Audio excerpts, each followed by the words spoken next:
Can I thank my honourable friend? The Hillsborough law will right wrongs of the past, changing the balance of power to ensure the state can never hide from the people it should serve. And I would like to acknowledge, Mr. Speaker, I think some of the families are in the gallery with us here today, and I will be meeting them later on this afternoon. I've always been clear the duty of candour applies to the intelligence services.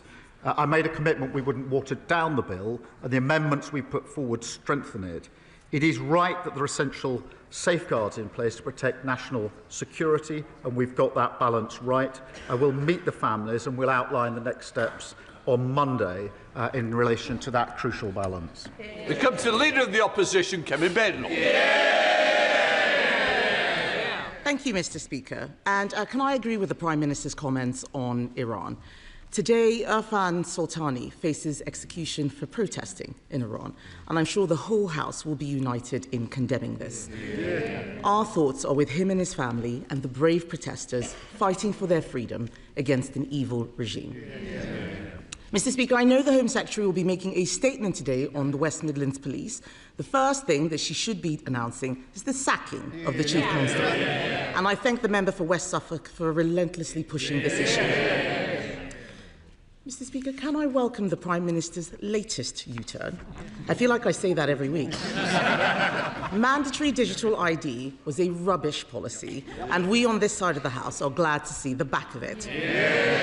But yesterday, the Health Secretary said the Prime Minister's New Year's resolution should be, and I quote, to try to get it right first. To try to get it right first time.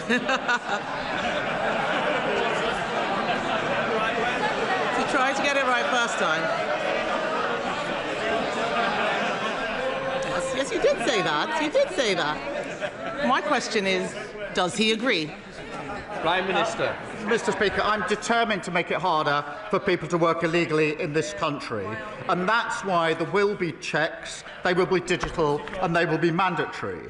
And I'll tell her what this government is doing, whether on planning, child poverty, employment rights, investing in our NHS. We're taking the right choices for Britain, and they oppose every single one of them.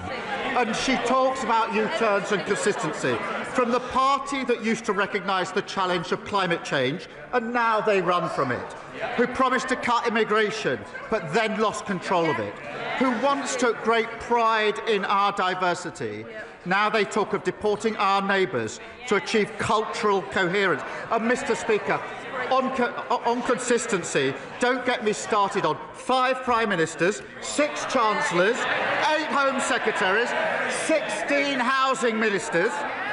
They had more positions in 14 years than the Kama Sutra. No wonder they're knackered and they left the country screwed. Kevin Bednall. A lot of waffle, Mr. Speaker, but it's still a U-turn. The member for Hull East has said, it's so interesting, Mr. Speaker, Labour MPs must think very carefully before defending policy decisions publicly. He said, and I quote, "This stuff leaves us looking really stupid." I'm sorry to tell him, but Labour MPs have been looking stupid for a long time. But let's look, Mr. Speaker. Mr. Speaker, let's look at some other things the Prime Minister didn't get right first time, starting with the family farms tax. Some farmers were so terrified they sold their farms last year only for the Prime Minister to U-turn 2 days before Christmas. Will he apologise for the misery he's caused countless farmers? Prime Minister. Mr. Speaker, the principle we put in place on inheritance tax is the right one. We listened, we made an asterisk. But what we're doing is turning the country around. Yes, we've changed the country. We've changed the failed approach of the last Tory government. They crashed the economy and sent mortgage rates through the roof. They left millions stuck on NHS waiting lists. They presided over the worst Parliament for living standards on record. Now we're turning that around. We're changing that. Inflation and interest rates are coming down. Waiting lists are coming down. Wages are up more in the first year of a Labour government than 10 years of the Tory government. But I understand, Mr. Speaker, that she's taking advice on change. She had Nadeem Zahawi in to ask his advice. How to change and how to save her party. Please don't tell me she listened to his accountant. The next day after the advice, he jumped ship to reform, the 23rd former Tory MP to do so. I don't know which is more pitiful, the flood of former Tory MPs deserting her sinking ship, or the Reform Party so desperate to launder any old failed Tory politician. Mr. Speaker, the Prime Minister doesn't need to worry about me. I'm all right.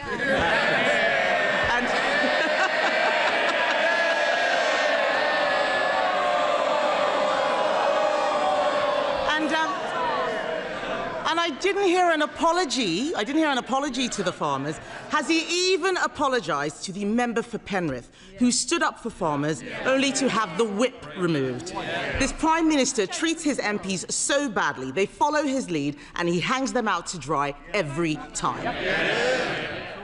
Let's turn to another area the Prime Minister has got wrong. His budget doubled business rates for thousands of pubs. So can the Prime Minister tell us, is there going to be any change to his business rates policy? Prime Minister.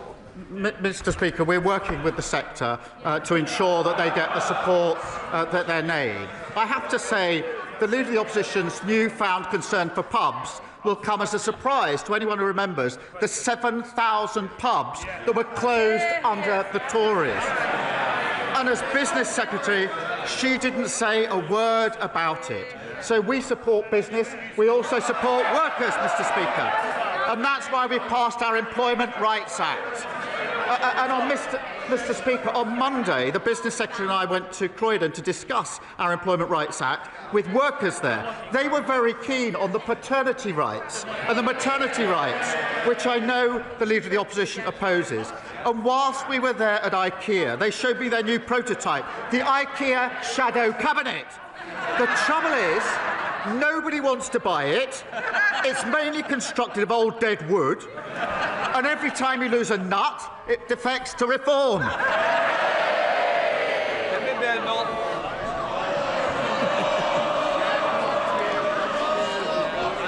Mr. Speaker, he didn't answer the question about business rates. It sounds like he doesn't know what his policy is. And this has been a farce from start to finish. On Monday, the Business Secretary said the Chancellor did not even realise the impact of her business rates policy. No surprise there.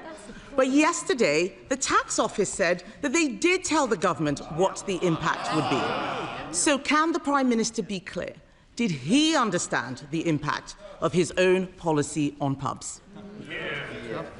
Prime Minister. Mr. Speaker, we're working with this sector. She hasn't explained why she said nothing about the 7,000 pubs that closed on her watch. We're doing other things on the cost of living to help people to make sure they can get out, to spend money in pubs and hospitality, boosting the minimum wage. What did they do? They opposed it. Freezing rail fares and prescription charges.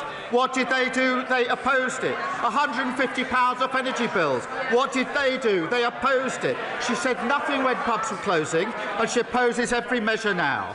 And she said a moment ago, I'm all right. She clearly didn't listen to the advice of Nadeem Zahawi, because what he told her, he's now made fun of it. He told her that they failed on mass migration, they failed on our armed forces, and he told her that she's leading, his words, a defunct brand the nation can no longer trust.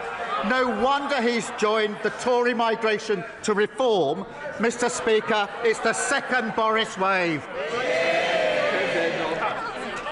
Mr. Speaker, I asked him if he understood the impact of his own policy. He didn't say yes. The reason he U-turns all the time is because he is clueless. He is blowing around like a plastic bag in the wind, no sense of direction whatsoever. And let's be clear, Mr. Speaker, this mess goes beyond pubs. The whole of the hospitality industry, cafes, hotels, restaurants, they're all being clobbered by Labour's tax hikes. There is an answer to this. Conservatives would abolish business rates for small businesses on the high street. Mr. Speaker, yes, they're all chuntering. He's already agreeing with us on family farms tax. He's already agreeing with us on digital ID. Why doesn't he make it a hat trick and abolish business rates for the high street? Mr. Speaker, they crashed the economy, and now they want to give lectures. She's wondering why nobody's listening to them. Nobody is ever going to listen to them on the economy ever again. Mr. Speaker, in 18 months, because of the decisions we've made, inflation is falling, and the Bank of England say it's coming back down to target. We've had 6 interest rate cuts in a row. Wages are up more in the first year of a Labour government than under the first 10 years of their government, and we beat the forecasts on growth for 2025. We're turning this country around after the appalling mess that they left it in. He says no one's going to listen to us. Who's going to listen to him? The winter fuel allowance, U-turn. Waspy women, U-turn. The 2-child benefit cap, U-turn. Grooming gangs inquiry, U-turn. The family farms tax, U-turn. Digital ID, U-turn. Jury trials? U-turn. We hope so. We hope so. I think that's going to be the next one, Mr. Speaker. Week after week, these poor people sitting behind him have to defend the indefensible, only for him to U-turn a few days later. Mr. Speaker, one of his cabinet ministers told a journalist that what's happening at the moment is extraordinarily bad. Another said we've gone through a catastrophic series of missteps. Yet another minister said, we are so unpopular at the moment, I've come to the conclusion it's worth rolling the dice on a new leader. They're right, aren't they? Mr. Speaker, here's the difference. I changed my party, and that's why we stand here with a majority Labour government. She sits there with her party that lost 2/3 of their MPs at the last election, and she's losing more every week. They're queuing up to join the member of Clacton's laundry service for disgraced Tory politicians. Meanwhile, inflation is down, wages are up, and waiting lists are down. Labour's turning the corner and changing this country for the better. Mr. Speaker. Mr. Speaker, I'm sure you will agree, and I hope others across the chamber will also, that we need to recognise and to celebrate achievements. And I say this because across the country, knife crime offences is going down. And of course, more needs to be done and more should be done. But this week's figures have shown that London has had its safest year ever under the London Mayor Sadiq Khan. And in fact, homicide rate in London is the lowest ever since records began. Now, Mr. Speaker, Reform and the Conservatives repeatedly talk down our capital city. So will the Prime Minister join me in saying they are wrong, and will he applaud these achievements? Well, she draws attention to the important work of the Mayor of London, and nobody should be talking our country down or talking London down. And she's right to say that since we came into office, the number of knife crime offences is down. But, Mr. Speaker, there is more to do. We're introducing new powers to seize knives and increasing the penalty for selling knives to under 18s. And the party opposite, what did they do? They're chuntering. They voted against those provisions. And what's obvious about London and Reform is they've got a candidate for mayor who doesn't like London, a new ex-Tory recruit who struggled to pay his taxes in this country, and a leader who spends more time in France than in his constituency. Sir Ed David, leader of the Liberal Democrat. Thank you, Mr. Speaker. Can I associate myself and my party with the Prime Minister's comments on Iran? And can I encourage him to go even further on sanctions and also prescribe the IRG? Mr. Speaker, Sandra is 71. She has bladder cancer. Just after Christmas, she went into her local A&E.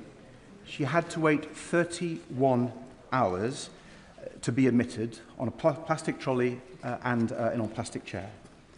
Last year, more than 500,000 people waited for over 12 hours in A&E to be admitted, more than any year in the history of the NHS. Mr. Speaker, this corridor care crisis was created by the Conservatives, but it's got worse under Labour. So will the Prime Minister end this scandal by taking up our plan to end all 12-hour A&E waits this year? Prime Minister. Can I first say through him to Sandra that that's simply not acceptable for her or for anybody else, and I'd appreciate if he passes that on to to her directly.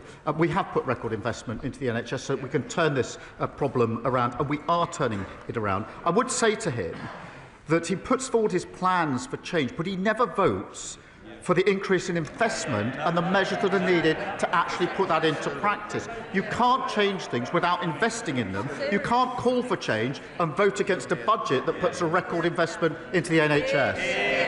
Sir Ed Davey. Mr. Speaker, we saw what happened to the last government when they failed to improve the NHS, and if the Prime Minister is not careful, that will happen to his.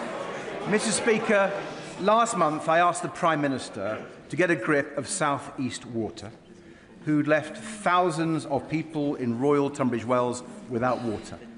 Now it's happened again, not only in Tunbridge Wells, but in East Grinstead, Burgess Hill, Havers Heath, and other parts of Kent and Sussex. Families, pensioners, schools, care homes, businesses without any water since Saturday. And the water company bosses involved now stand accused of misleading Parliament over their failures. Mr. Speaker, South East Water keeps failing its customers over and over again. So will the government immediately strip them of their licence? Prime Minister. Can I thank him for raising this, because the situation is clearly totally unacceptable.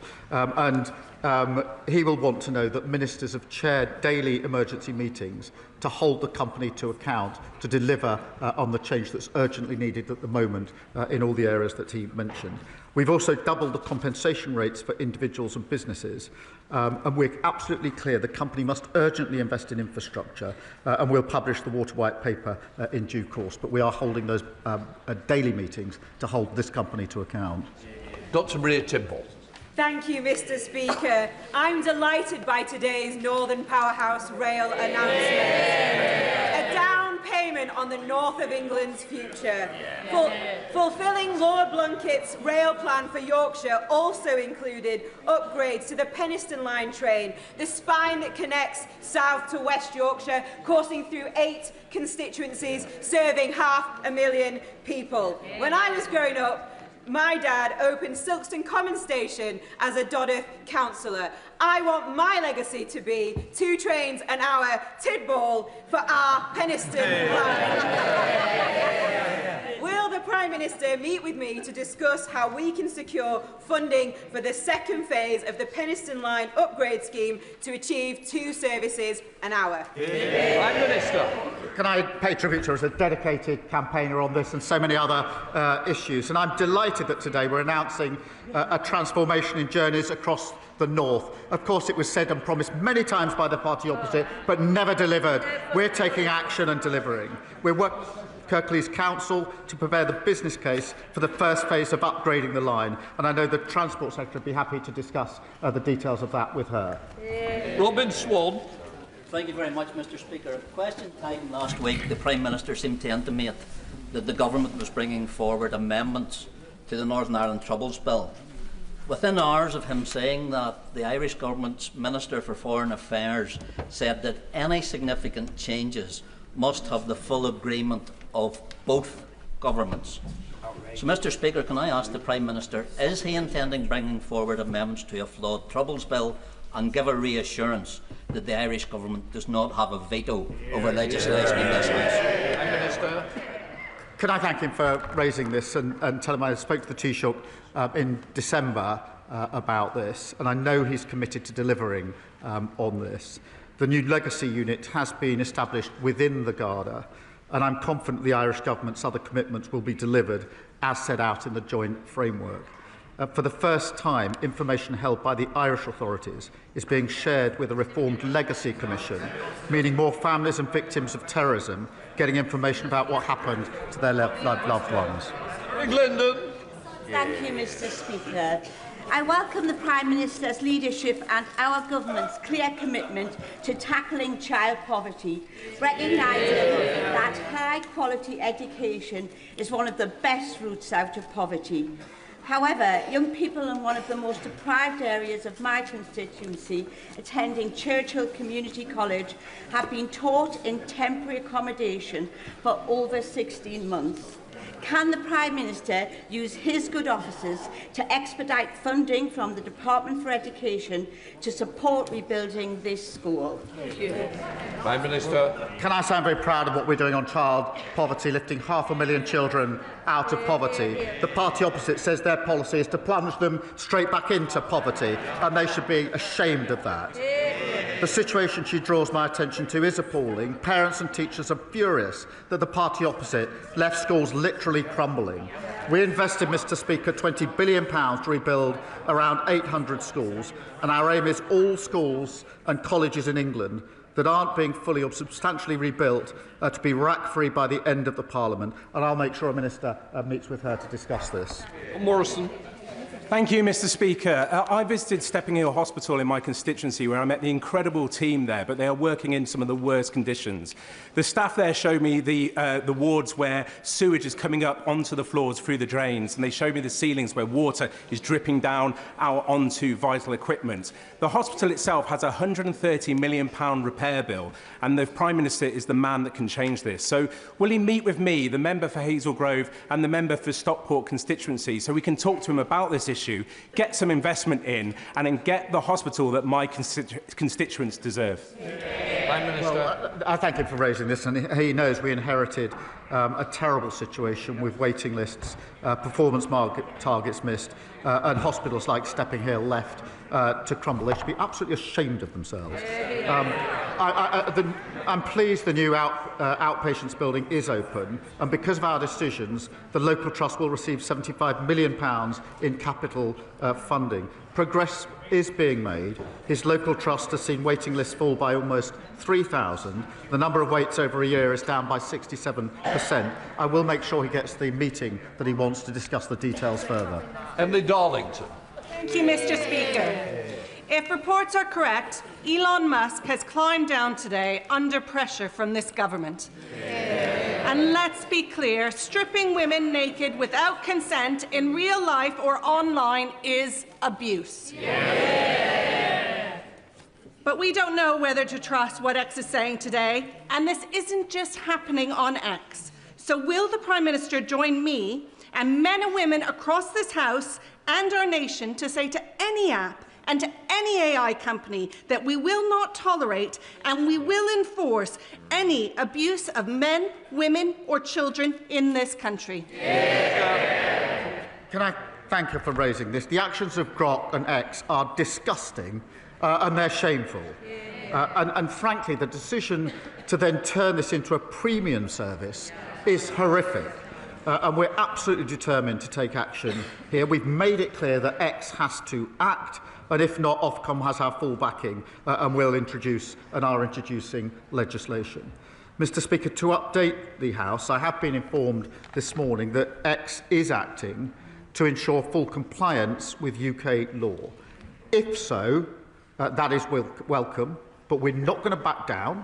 They must act. We will take the necessary measures, we will strengthen existing laws and prepare for legislation if it needs to go further, and Ofcom will continue its independent investigation. As someone with a personal experience of AI-generated images, the recent AI images shared on X, particularly those of children, sickens me. Yet, the leader of Reform continues to defend Elon Musk. Anyone who defends platforms linked to sexual exploitation of children forfeits any right to give lectures about protecting women and girls. What will the Prime Minister do to stop any political party from putting tech billionaires ahead of protecting our children? Can I thank her for raising this? And it's astonishing that Reform defend Musk on this issue. It is complete. I said the images are disgusting. Their position is disgusting on this. This is weaponising images of women and children that should never be made. And that's why we're acting. Reform refused to do anything about it. But more than that, the point she raises, they would scrap the Online Safety Act that stops children accessing content like pornography, suicide, self-harm and eating disorders. They're an absolute disgrace and know nothing about protecting children. Can I just say, we're only on question 18. If we don't want to get MPs in, please, you're going to have to work with me. Kevin Bonavent. Many of my constituents and Stephens were appalled to hear Reform MPs oppose the principle of deploying British troops to maintain a peace in Ukraine. Our brilliant armed forces have defended democracy in Europe across a generation, so it is shameful that the leader of Reform opposes that today. That is not leadership, it is surrender. Does the Prime Minister agree that Labour governments always have and always will defend British interests, not those of Russian dictators or oligarchs? Prime Minister. Mr. Speaker, this is a question of values and freedom, I'm proud of the British workers in his constituency, in fact, supporting our Ukrainian allies. Ukrainian soldiers are defending European values on the front line every day. And, Mr. Speaker, in the event of a ceasefire, multinational force will carry out defence and deterrence operations and conduct training, planning, recovery and regeneration of Ukrainian forces. But this week, the leader of Reform said Russia had a casus belli. That means a justification for war in invading Ukraine. A Putin apologist using Russia's talking points. Lewis Cocking. Thank you, Mr. Speaker. The world is becoming more dangerous every single day, and the Ministry of Defence has said it needs an extra £28 billion to keep us safe. Well, I know where the Prime Minister can find it. Stop this nonsense Chagos Island surrender policy and spend that money on protecting the United Kingdom. Will the Prime Minister commit to that, or will he continue to put the interests of foreign governments and countries above our own? Diego Garcia is a vital military base with important capabilities of our own. It's integral to our security. Our decision was welcomed by our allies, the Five Eyes, India and the United States. It was opposed by our enemies, including Russia. Now we can add the Tories to that list and Reform to that list. The Tories following Reform, Reform following Putin. Yasmin Qureshi. Thank you, Mr. Speaker. Mr. Speaker, I would like to offer my condolences to the families of the 4 people who died in the road traffic accident which occurred over the weekend in my constituency. Mr. Speaker, families in Bolton South and Walkden are already benefiting from this Labour government's action on free school meals, free breakfast clubs, 30 hours funded childcare, scrapping of the 2-child limit, taking nearly 500,000 children out of poverty. But in Bolton South and Walkden and across the country, there is a chronic shortage of social housing and genuine affordable homes. Will the Prime Minister now show the same ambition on housing and commit to a major expansion of social housing? Prime Minister. Can I just say that my thoughts, and I think the thoughts of the whole House, will be with all those affected by the terrible road traffic accident in her constituency over the weekend, and our thoughts with all of those so awfully impacted. On her question, we are determined to restore the dream of home ownership. That's why there's been £39 billion of investment to deliver the biggest boost in social and affordable housing in a generation. Through planning reforms, the New Homes Accelerator and New Towns, we're determined to deliver the homes that people need. Dr. Luke Evans. Thank you, Mr. Speaker, and I welcome the Prime Minister's commitment to the violence against women and girls strategy, but I and many have concerns about stigmatising young boys, men and masculinity as inherently toxic, especially when suicide is the #1 killer for young men. So is it about time that we have a Minister for Men and Boys? Because this is about women and men, not women or men. Prime Minister. Can I thank him for his support on what we're doing on violence against women and girls? Can I also agree with him that this isn't about women or men, or boys or girls. It's about both. And that's why I was very pleased to bring forward our men's health strategy, one of the first of its sort, to deal with the challenges that young men in particular, in my view, have growing up, particularly with social media, but also to go further on the question of suicide. And I know that that's something that the whole House is prepared to work together on, and quite right too. Caroline Harris. Thank you, Mr. Speaker. As trade envoy to New Zealand, last year I visited Eden Park in Auckland to hear their exciting plans to bring the Edinburgh tattoo to New Zealand. Well, next month that plan becomes a reality, and one of Scotland and the UK's greatest military displays will be taking place in Auckland. This spectacular event is testament to the exciting and successful trading relationship between the UK and New Zealand. Will the Prime Minister join me in congratulating and thanking everyone who's made this a reality? Can I thank her for raising that, because the Royal Edinburgh military tattoo is absolutely brilliant, as anybody who's seen it will attest, and I'm so pleased that it's heading to New Zealand, and I think it's another example of Scotland's unique contribution to our international image, our culture and tourism, and I think we all wish them the very best of luck in their performance, and I know it'll be very well received. Timothy. Thank you, Mr. Speaker. The police fabricated intelligence to get Israelis banned from Villa Park, as demanded by Islamists. It's not an isolated case. Forces cut deals with dodgy mosques and refuse to arrest preachers who incite violence. The CPS uses the Public Order Act as an Islamic blasphemy law. In prison, governors do deals with Islamists to maintain order. And we all know about the rape gangs. So will the Prime Minister launch a review of the corruption of our criminal justice system by Islamists and the politics of communalism? Prime Minister. Well, I disagreed, as he knows, with the decision of the West Midlands Police, and the Home Secretary will be making a statement in relation to it today. Mr. Speaker, the Home Secretary used to have power to remove Chief Constables. That power was stripped by the 2011 Police Reform Act. The honourable member knows who was making decisions in the Home Office at the time. It was him, working for Theresa May, that stripped that power away. Thank you, Mr. Speaker, and a belated Happy New Year. But for the 4.8 million leaseholders across England, it's not a Happy New Year. They're going to be receiving large bills in a matter of weeks. They've been waiting patiently for us as a new government, a government that said we were going to deliver that change to bring forward the legislation on leasehold and commonhold. So I want to ask the Prime Minister, when will we see that legislation so that we can put those leaseholders out of their misery? Well, can I thank her for raising this really important issue, and we are bringing forward proposals very shortly now. Thank you, Mr. Speaker. 35,000 children, including my constituent Clover, live with uncontrolled, life-threatening epilepsy. Those who can afford it are already benefiting from prescribed medical cannabis, yet families face endless delays, confused trials, and a Home Office process designed for criminal misuse, not healthcare.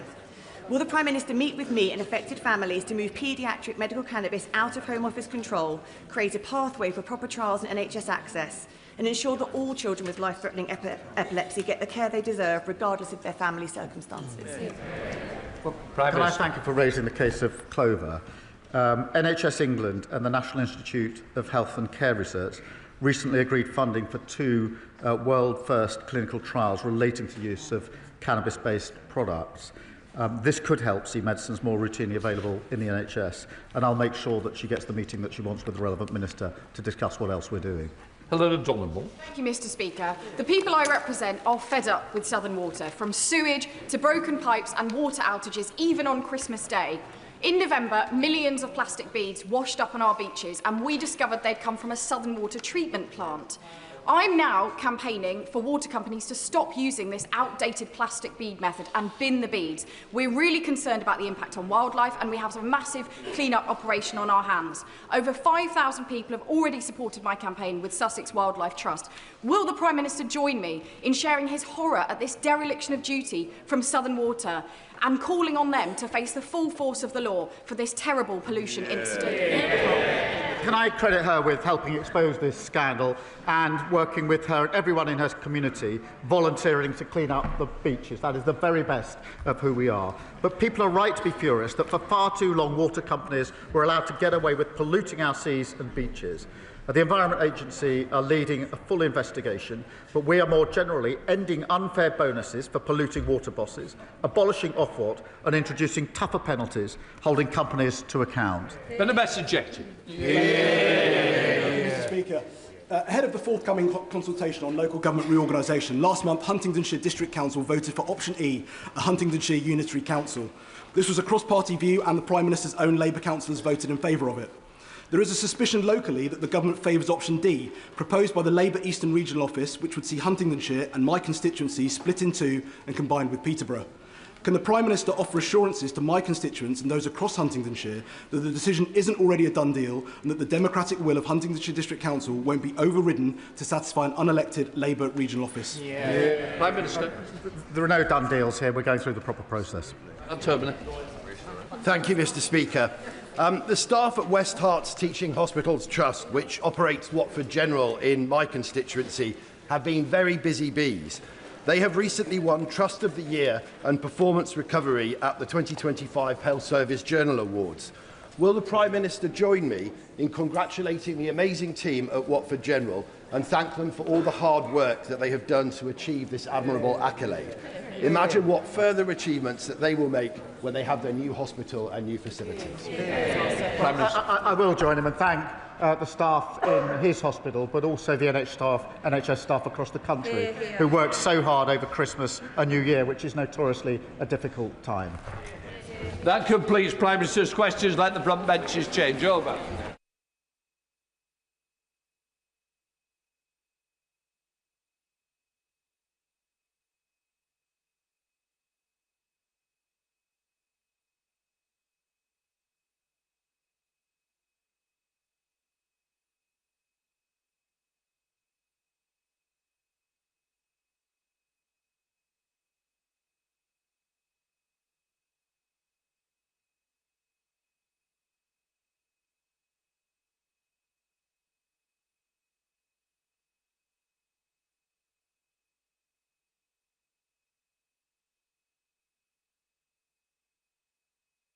We now come to the first statement. I call the Secretary of State for Transport. Mr. Speaker, I'd like to make a statement on the government's plans for Northern Powerhouse Rail. I realise I'm not the first minister ever to talk about transforming infrastructure in the north of England. I get why people there are sick to the back teeth of Westminster politicians promising the earth and delivering absolutely nothing. Parties, whether the Tories or Reform, who lack ambition and are either incapable or unwilling of doing the hard yards of delivery. This ends today, Mr. Speaker. It's been over a decade since the then Conservative Chancellor pledged a transport system fit for a northern powerhouse. And what came of it? HS2 to Manchester and Leeds, both promised, both axed. Rail services that have let down commuters, and a railway still reliant on diesel trains and two-track Victorian infrastructure. Levelling up, the integrated rail plan, Network North, just empty slogans and even emptier pockets to pay for them. Mr. Speaker, this gulf between rhetoric and reality has consequences. An unbalanced economy doesn't just affect growth. It strikes at the heart of the fairer country we want to be. Political choices over decades now mean a 40-mile commute into Manchester is a world away from a similar journey into London. Take Liverpool, which has only 2 fast trains an hour to Manchester, where a direct rail journey to Manchester Airport takes an hour and 25 minutes when it's only 28 miles away. Or take Leeds, still the largest city in Western Europe without mass transit, with only a third of the population able to reach the city centre in 30 minutes. Mr. Speaker, we are finally consigning this sorry political political legacy to the bonfire of history. No previous government has acted as swiftly and decisively to back northern leaders. We've made the largest ever investment into local transport. We've given the go-ahead to road and rail projects across the north, and we're allocating billions of pounds in pothole funding to local leaders across this Parliament. And today, Mr. Speaker, we're going further. After years of underinvestment in the North's rail network, I am proud to announce we will deliver Northern Powerhouse Rail. This is a generational commitment, building on the ongoing Trans-Pennine route upgrade.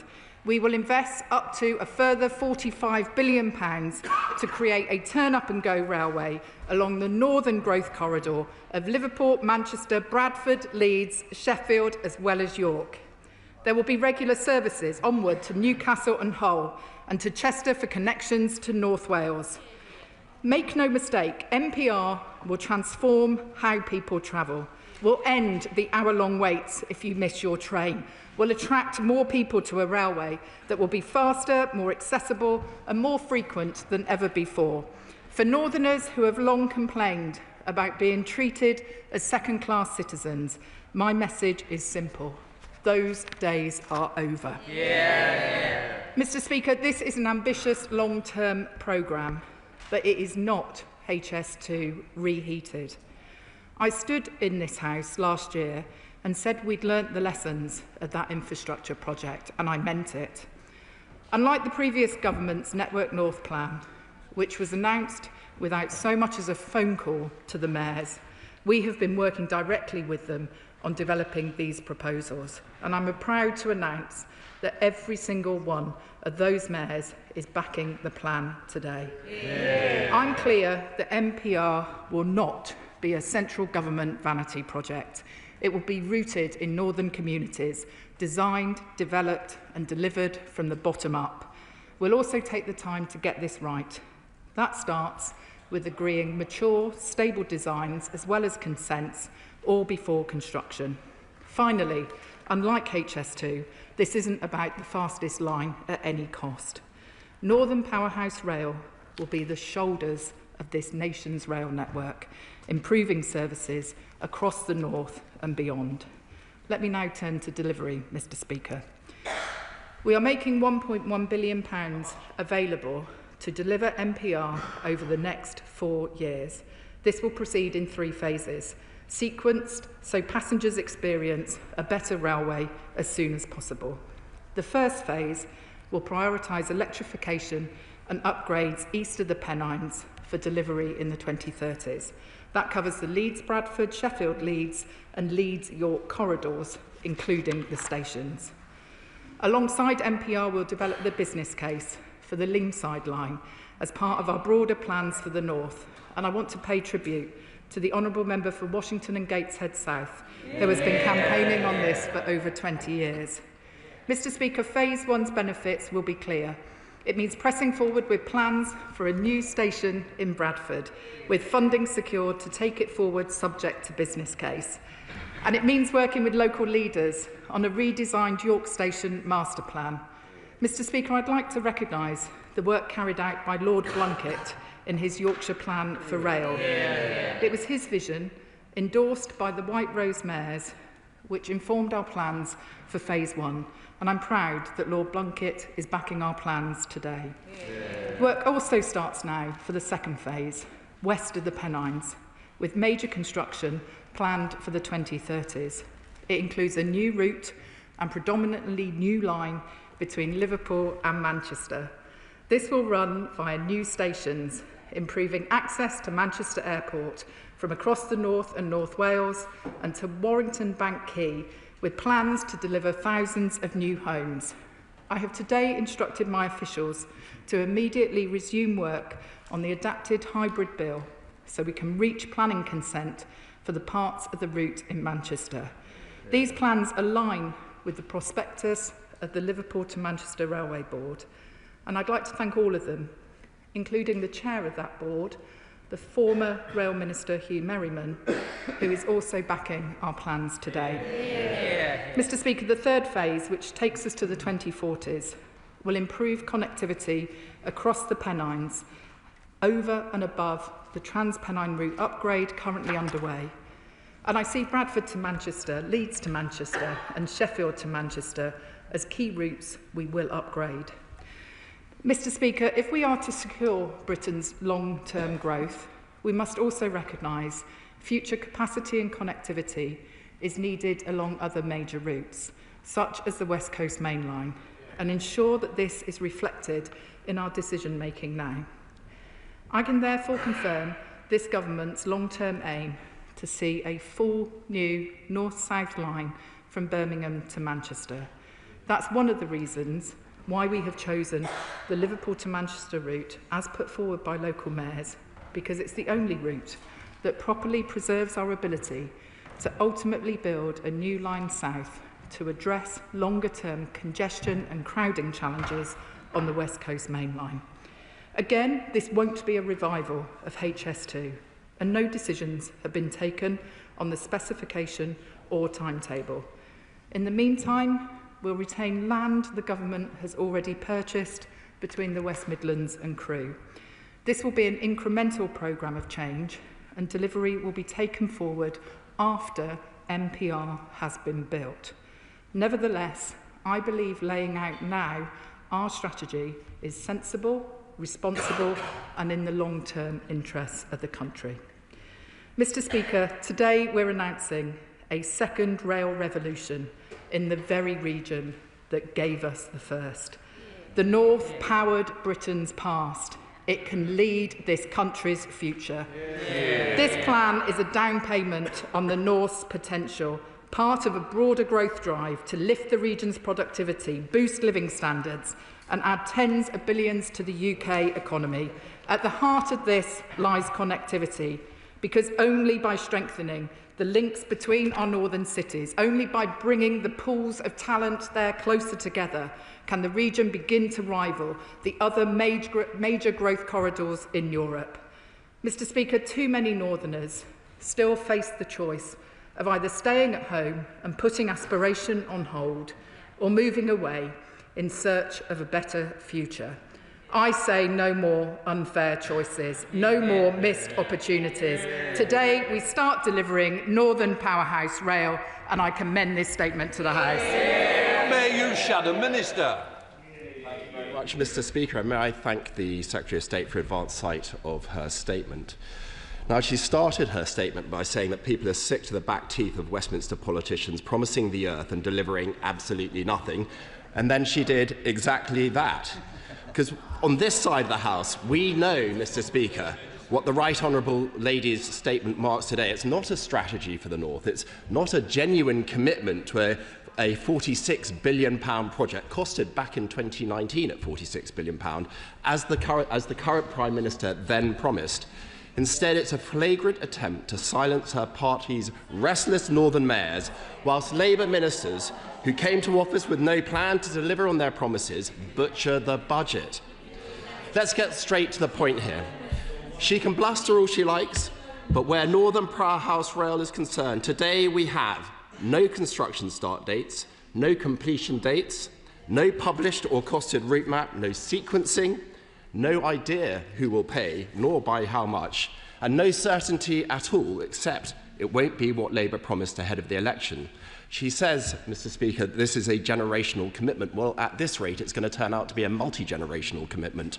Because if the Prime Minister wanted to deliver what he actually promised in opposition, he knows he'd have another black hole of billions. Such is the uncertainty, the genuine uncertainty caused to the sector by this announcement.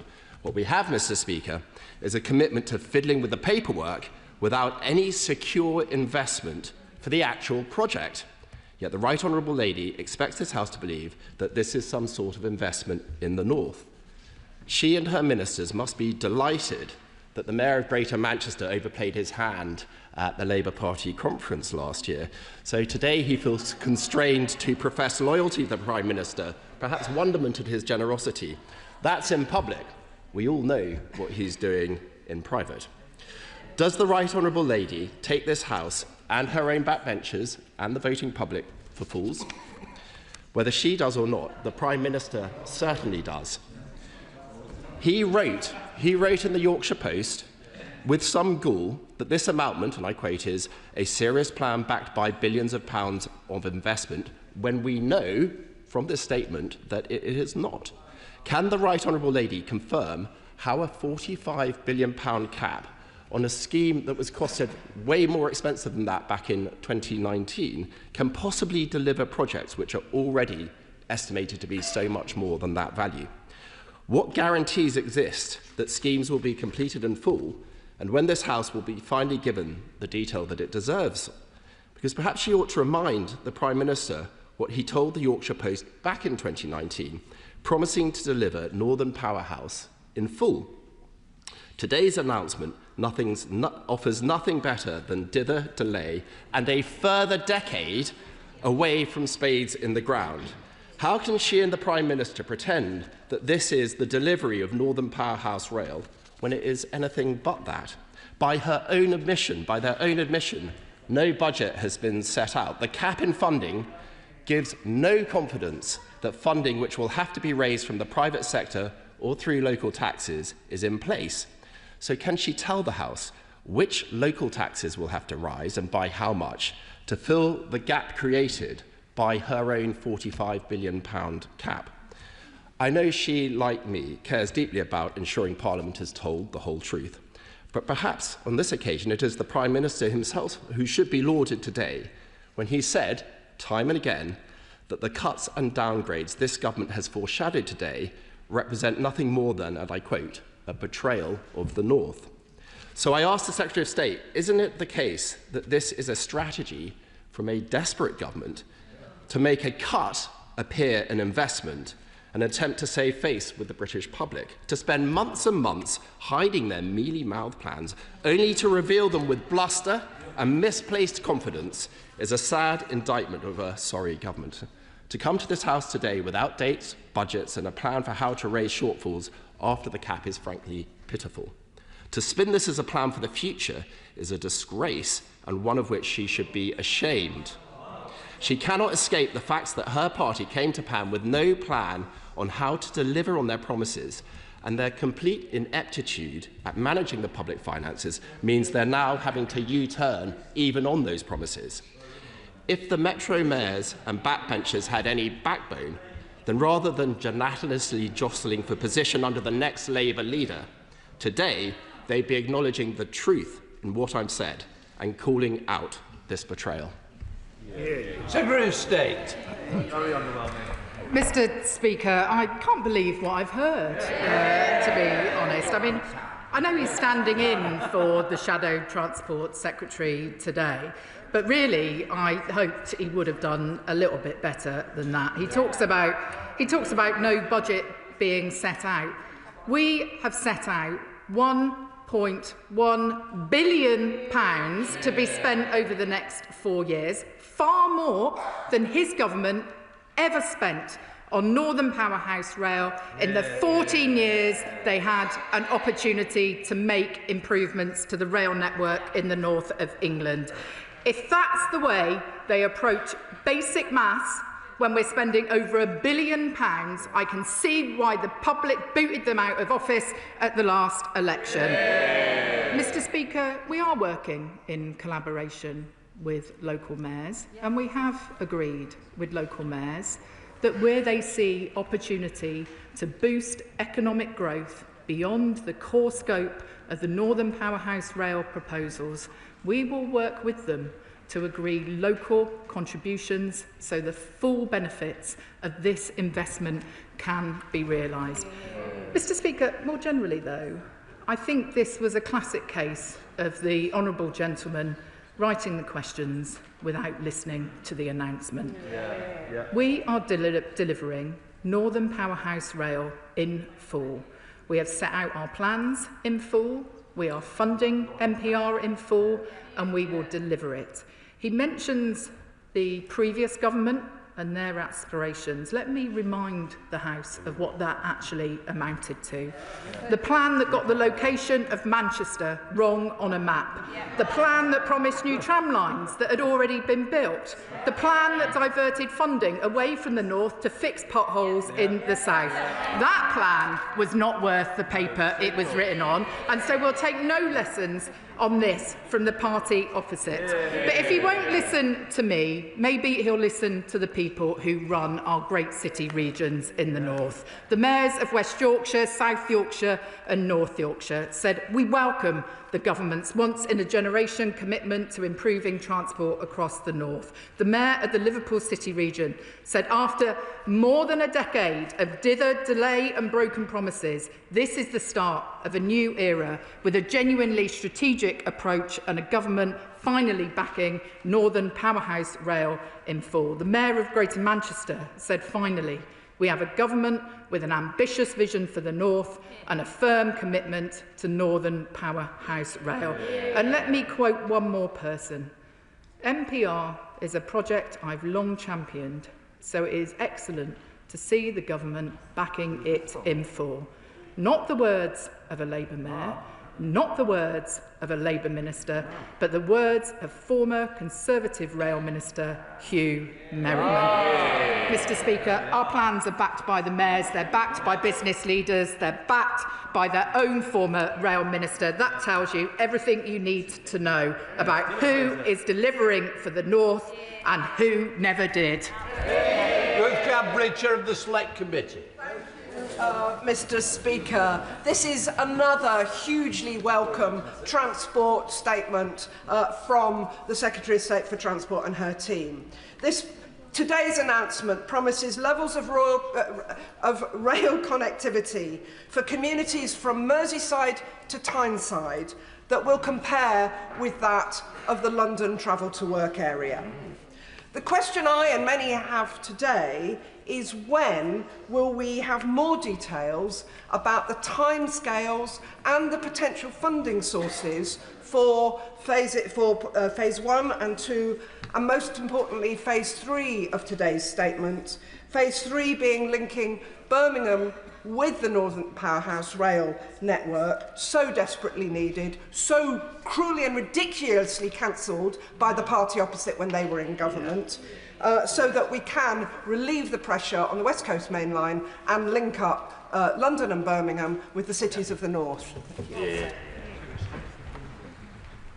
The Chair of the Transport Select Committee is completely right to say that the proposals that we're announcing today will deliver rail services for the north that are comparable to those in London and the South East. A turn-up-and-go railway where you can go to the station, not having to check the timetable before you go, because you know that a train will be there within a reasonable time frame. And you know that if you miss your train, you're not going to have to wait for an hour to get the next one.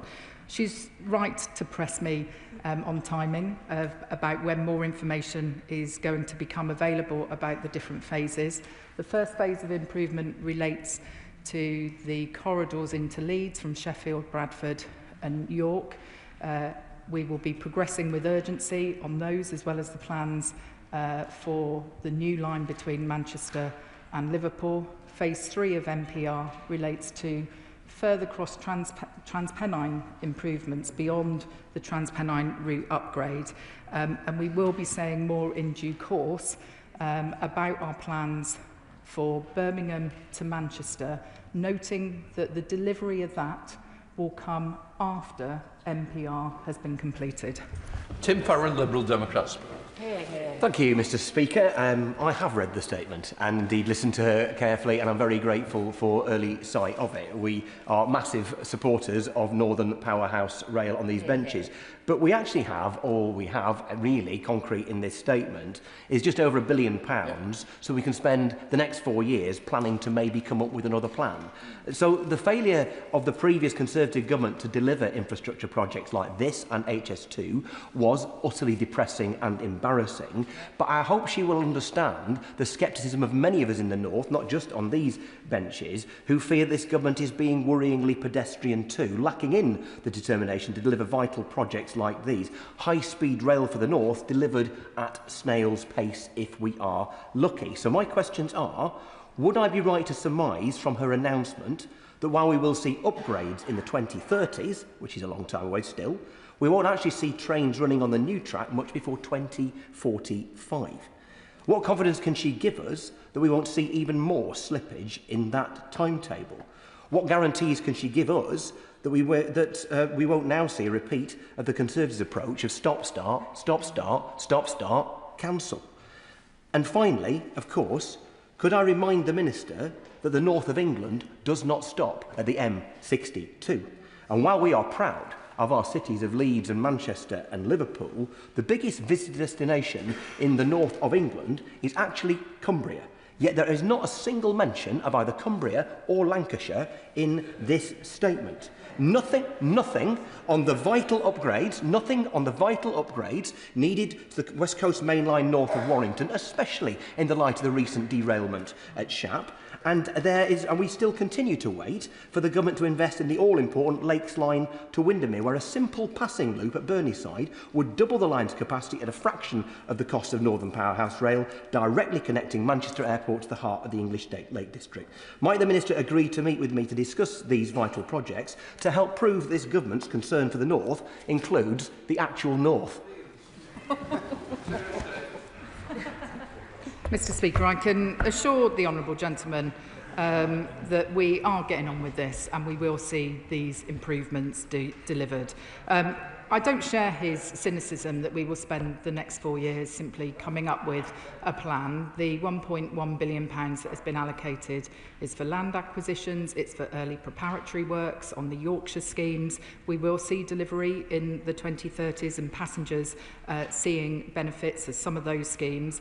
But what I won't do is make the same mistakes as the last government when it came to HS2, who let contracts before the scope of schemes had been finalised, essentially a free meal ticket for building contractors. We will take the time to do this properly, spend taxpayer money wisely. Of course, I want to see the delivery of rail infrastructure speeded up, but I also want to make sure that every single penny of money that this government spends is well spent. He asks about whether I can reassure him about the stop-start nature of plans being drawn up and then delivered. We have taken our time to come up with a credible, sequenced, prioritised programme of improvements in stark contrast to the previous government. And I can assure him that this is a plan for the whole of the north of England. And I'd also gently remind him when it comes to Cumbria and our government's commitment. Over £13 million investment from the Department for Transport in Carlisle Station. Cumberland with an £18 million multi-year bus funding deal. Borders Rail Viability Study, £10 million. So he should remember that we are investing across the north of England in improving public transport for the travelling public. Lucy Powell. Speaker, and it's nice to speak from the backbenches for the first time in a very, very long time. Can I strongly welcome this commitment to Northern Powerhouse Rail and the vision that underpins it?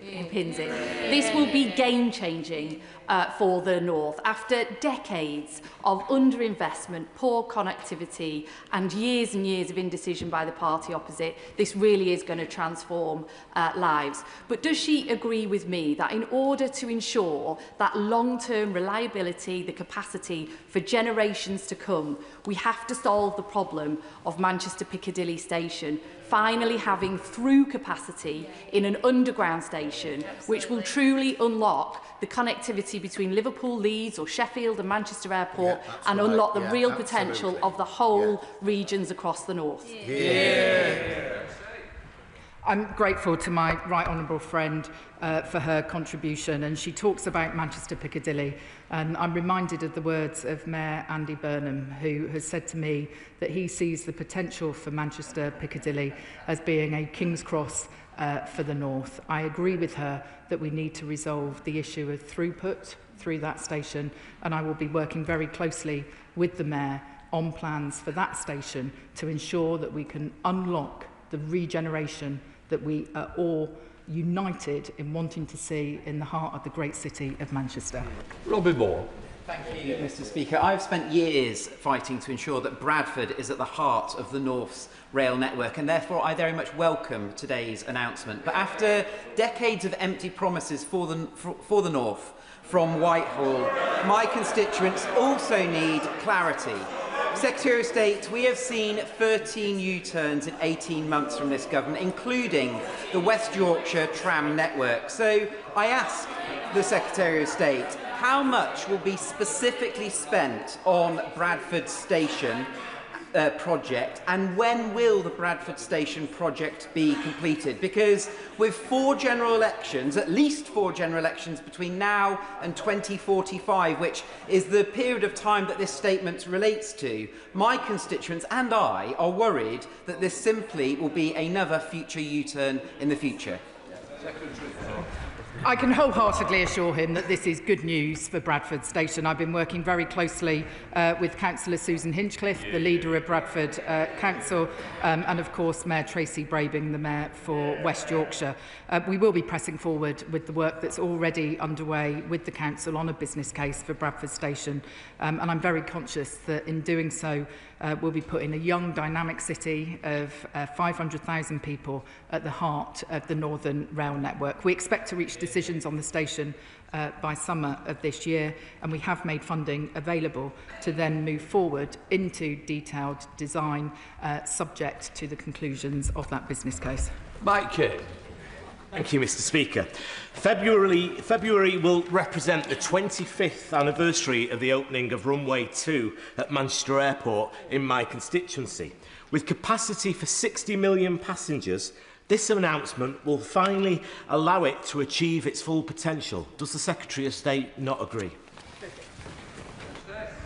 I wholeheartedly agree with my good friend, and the selection of the route between Liverpool and Manchester was to a large degree determined by the importance of providing better connectivity to Manchester Airport, not just for people in the northwest, but also those travelling across the Pennines from other parts of the north of England. It has the potential to be a real generator of economic output, and I look forward to working with him further on the proposals, given how dear I know that airport is to him and his constituents.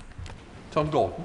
Thank you, Mr. Speaker. I completely disagree with the Tory spokesperson's comments about the betrayal of the North from this Labour government. Whilst I don't think this plan's by any means perfect, it's a damn sight better than what we saw from the last government. At the last week's Transport oral questions, I pressed the Minister about the improvements to the York Area Capacity Scheme and was told that it was not ruled out. But I was surprised to see that in the statement and the documents circulated today, there was no mention of that York Area Capacity Scheme, which would relieve pressure and congestion at Skelton Junction, which would improve rail network and connectivity across the north. So will the Secretary of State rule out the cancellation of the Skelton Junction improvements, and will she commit to making sure that they are part of the scheme going forward, and why they weren't in this document today?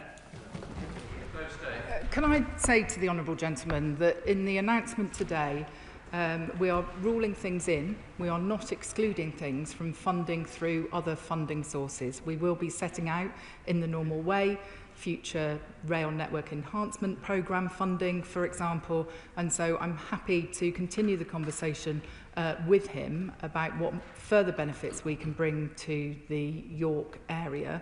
The benefits of MPR in particular we'll be working with David Skaith, the Mayor of Yorkshire and North Yorkshire, on the master plan for York Station and the massive brownfield regeneration opportunity, one of the largest in Europe, that lies directly next to that station. I want to help everybody. Those who have actually got involvement in this are the ones I really do want to get in.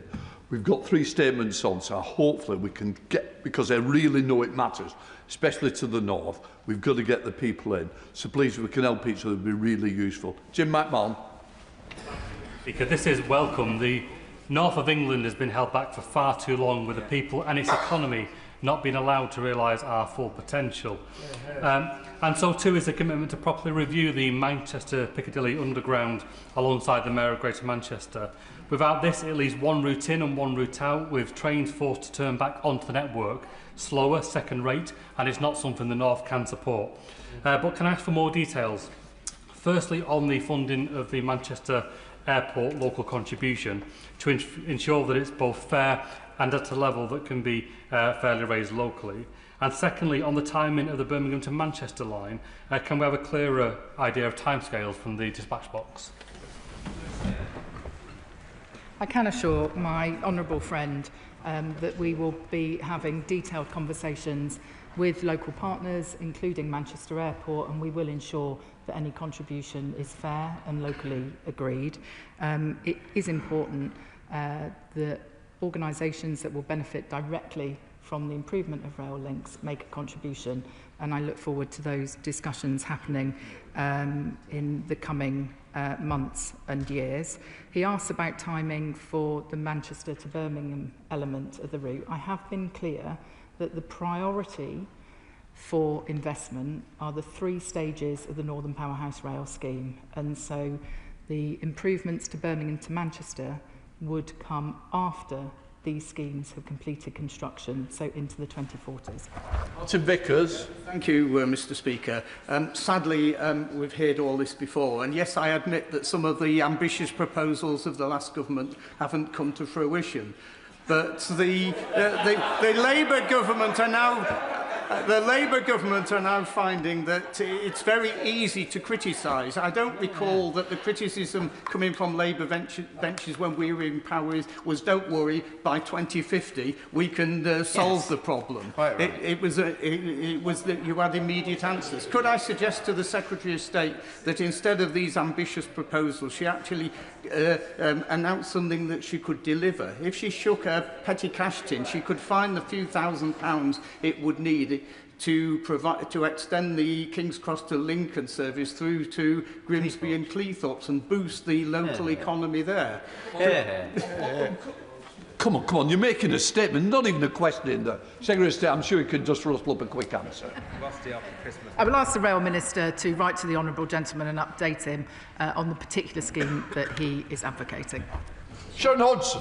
Thank you very much, Mr Speaker. Can I welcome this fantastic announcement today, particularly regarding the Leenside line, which runs from Keelow and Gateshead through my constituency in Washington and on to Ferry Hill in County Durham, as well as being the line that will finally bring the Metro to Washington, which I have campaigned on since I first stood to be an MP back in 2005. This investment will be transformative for my constituents and the whole North East. And so although we are still a little way off spades in the ground, does the Minister agree with me that this truly is the difference that a Labour government, together with Kim McGuinness, our Labour North East Mayor, makes? Can I just pay tribute once again to the long campaigning that my honourable friend has done for the Leenside line. I recall her excitement when we announced the extension of the Tyne-and-Wear Metro to Washington as part of the spending review, and I look forward to working with her further on the work we will be doing to look at the business case for the reopening of the Leenside line that I know closed many decades ago. Lisa Spark. Thank you very much, Mr Speaker. Safe, reliable and affordable railways are vital for economic growth in communities like mine, so I welcome the Secretary of State's statement today, because we haven't seen that investment in our northern communities for too long. For too long, our infrastructure has been neglected, and as a result, our northern communities haven't been able to fulfil their potential. I want to build on what some Greater Manchester colleagues have been asking about Manchester Piccadilly and some of the enabling work around Ardwick and around Ashbury's that would unlock improving services to communities like mine, so on the Rose Hill line, or maybe even tram train to Marple. How can the Secretary of State ensure that communities like mine can feed in, so we make this project reach its full potential, so it gets a 10 out of 10 rather than a mediocre meh? One of the reasons we've taken our time to make sure that we're working with the local mayors is so that we can properly ensure that the improvements to intercity connections that will be delivered through NPR can be integrated with local improvements as well. Mayors in the north of England have had a multi-billion-pound funding settlement through Transport for City Regions, and really to unlock the regeneration potential in many of the towns and cities that we know have untapped potential, we need to make sure we get that integration right. Imran Hussain. Mr. Speaker, and I strongly welcome this statement which recognises that Bradford, one of the largest and youngest cities, cannot be left behind any longer. I, along with my colleagues, the Honourable Member for Bradford South, Madam Deputy Speaker, and the Leader of Bradford Council, have long campaigned for a new station and better connectivity for over a decade. But what we cannot have, Mr. Speaker, is Bradford to wait another 2 decades. So can the Secretary of State confirm that the new station and the connectivity will be part of phase 1 of this programme?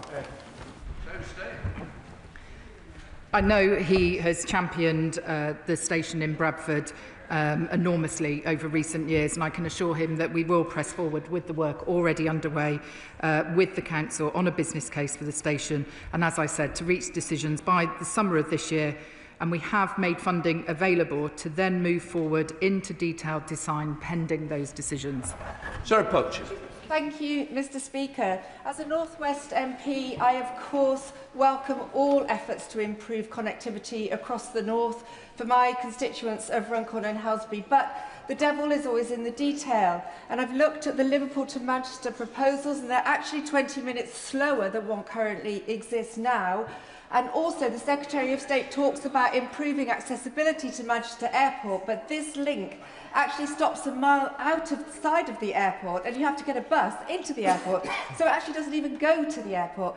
Would the Secretary of State assure the House that she will review the points that I've just made? Thank you. I'm interested to hear the Honourable Lady's contribution, Madam Deputy Speaker. She claims that she is supportive of anything that improves the public transport network in the north of England, and yet the Reform Party in September of last year came out in clear objection to the Northern Powerhouse Rail scheme, basically telling the public that they should just accept their lot and be grateful. So I look forward to hearing from her colleagues in future about whether they have reversed their position on Northern Powerhouse Rail and finally seen the light. Graham Stringer. Thank you, Madam Deputy Speaker.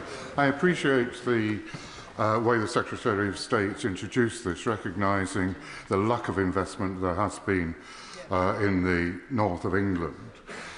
But it isn't even as though there hasn't been jam to go around. At the same time, there has been almost zero new investment in the north of England. We've had Javelin trains, the Jubilee line extension, Thameslink now, the Elizabeth line, and all the expenditure on HS2 in the south of England. So, given all that money has weighed down the south of England, and the crucial part of this scheme, which I pay tribute to the Secretary of State for recognising, of the underground station at Piccadilly, does she think it's fair that local contributions will be expected for that scheme when most of the other schemes have been paid out of direct taxation? Why should the north not be treated the same way that the south is being served? Is it fair that taxpayers, local taxpayers, have to pay for what is part of the national infrastructure? I do agree with the Honourable Gentleman that the public in the north of England have had to put up with a second-rate transport system for far too long.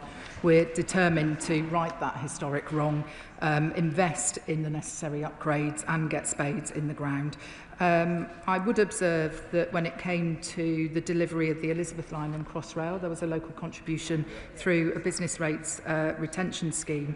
And indeed, if you look at other investments in the capital, there's been enterprise zones, land value capture, and those are some of the ideas we would like to discuss with Northern mayors. Anne Davies. Madam Dirprwy Llefarydd. Today's announcement directly affects Wales, given that the Northern Powerhouse Rail is a project that Wales is footing the bill for, along with HS2 and the Oxford-Cambridge Rail.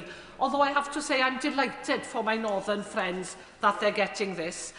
The price tag now owed to Wales adds up to around £6 billion, yet the government expects us to be satisfied with the £445 million over 10 years that we're having in Wales instead. So how much longer does the Secretary of State think that this farce can go on? Isn't it time that rail was devolved so funding can be directed back towards the people of Wales instead of any other project which is classified as an England-Wales? The £445 million investment that was announced at the spending review is historic, and we do recognise that there has been underinvestment in Welsh infrastructure. This is really significant investment. It will deliver new stations, faster journeys and better services for passengers, as well as connecting people to jobs and driving economic growth. Mike Betts. Thank you, Madam Deputy Speaker. Could I first of all thank the Secretary of State for the improvements announced to the Sheffield-Leeds line and some of the improvements to Sheffield-Manchester, though, as my right-hand friend's already said, we need a through route to Manchester Airport as well. In particular, I want to ask her about the tram-train project, which she and Oliver Cobbard have committed to doing the business case at work on. My honourable friend for Penistone Stocksbridge has certainly fought for this as well. Could I say to her, Germany's been running tram-trains for 40 years. We've had one pilot scheme in this country between Sheffield and Rotherham which has worked as a success. Can she now see the development of tram trains generating growth, housing and jobs in Sheffield as a precursor to rolling tram trains out across the country, which will be beneficial to a lot more areas? I'm grateful to my right honourable friend for that contribution, and he and I have spoken about this issue in recent months. I've also had more recent conversations with the Mayor of South Yorkshire about his aspirations around tram train, and I look forward to working with him closely to make sure that we properly integrate the benefits that are going to be brought through Northern Powerhouse Rail with schemes that he wants to see promoted in the South Yorkshire Combined Authority area. Bill Esterson. Thank you, Madam Deputy Speaker. My constituents stand to benefit enormously from the improvements in capacity and connectivity which the Secretary of State announced both to Manchester Airport and indeed to Birmingham. But does she agree that one of the big benefits here, and she talked about growth in her statement, is the impact on reducing congestion on our roads and indeed the pollution it produces? That is massively important, both whether it's to MPR or to the Birmingham to Manchester and, I would say, Liverpool part of the link in the northwest. And the big difference, it seems to me, between what she announced, or one of the big differences, is that she set out an outline plan. We never had that in the multiple dozens of announcements we had from the party opposite starting in 2014. I'm grateful to the honourable gentleman for his question, and he's entirely right that a reliable, affordable, frequent public transport service, including that new rail line between Liverpool and Manchester, will enable and encourage more people to leave the car at home and make those journeys in a more sustainable way. I mean, it strikes me as ludicrous that at the moment it takes an hour and 25 minutes to get a direct train from Liverpool to Manchester Airport for a journey of less than 30 miles, when you can get from Paddington to Reading in 22 minutes, which is a journey of similar length. Mark Sewards. Thank you, Madam Deputy Speaker. As Chair of the Yorkshire and North Lincolnshire APPG, I absolutely welcome that Phase 1 of the Northern Powerhouse Rail project prioritises Yorkshire. It will absolutely generate growth and opportunities for people in my region, and it's something that members of the APPG on both sides of the House have long campaigned for. But with my city, Leeds, in mind, can I ask when my residents will benefit from this Phase 1 investment? And can I also ask the Secretary of State if she agrees with me that we should accelerate the delivery of the West Yorkshire Tram project so that my constituents can benefit both from better railways and a mass transit project? I'm grateful to the honourable gentleman, and I should just say that what we've announced today in terms of improvements for Leeds and the surrounding area is additional to the existing improvement plans for Leeds Station. The government is obviously looking at Leeds South Bank as a potential location for a new town in an existing city, and I'm very aware that Leeds is now known as the Northern Square Mile, given the attractiveness of that city to financial services.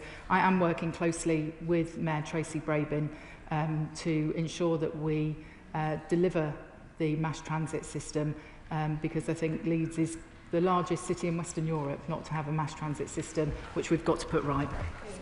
Alex Serval. Thank you, Madam Deputy Speaker. I want to warmly welcome the news that we're finally going to get Northern Powerhouse Rail today. The fact that we're starting in Yorkshire is historic. The world's longest continuing railway, Middleton Railway, is operated since 1758, and it will be just metres from the lines that will be improved.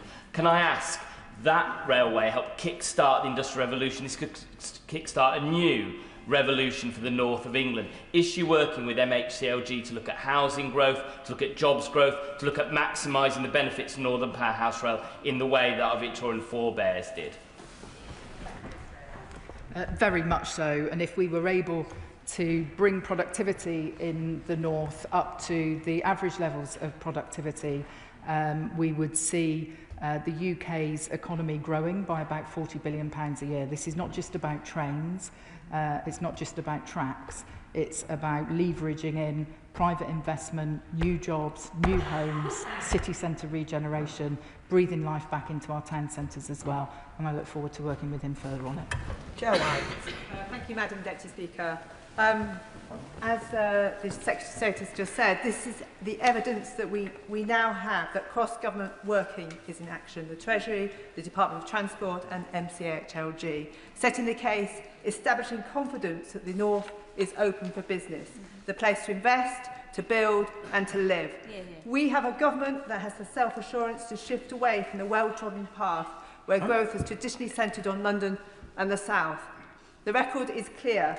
The Tories underinvested in the North time and time again, and Reform have already opposed everything that Northern Powerhouse Rail stands for.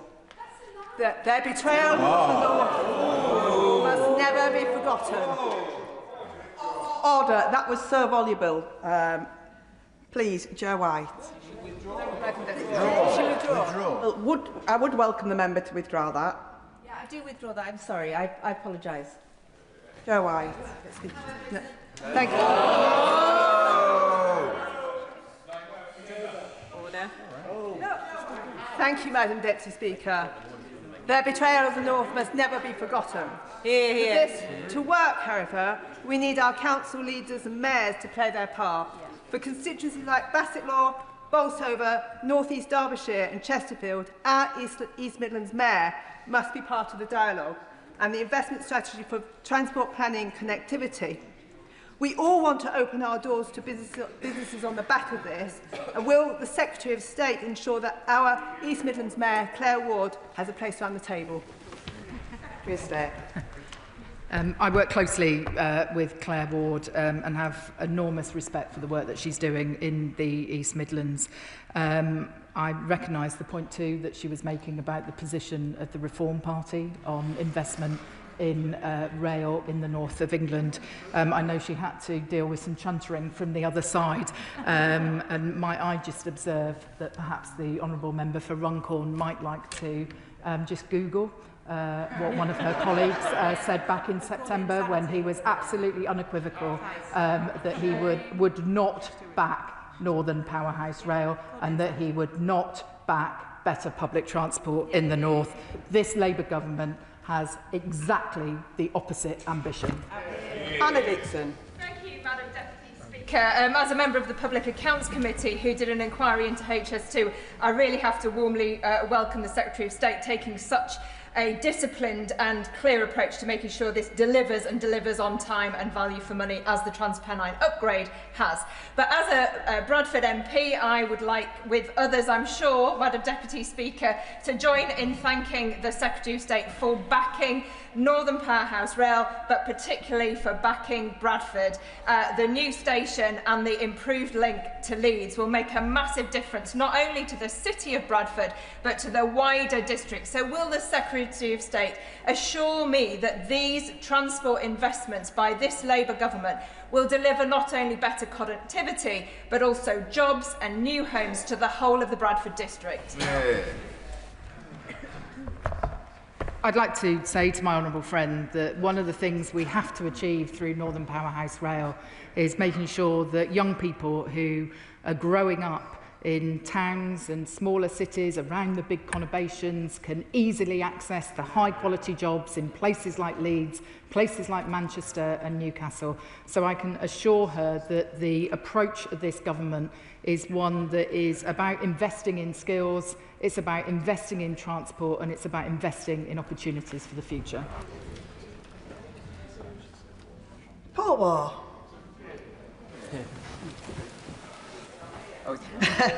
Lawrence Turner.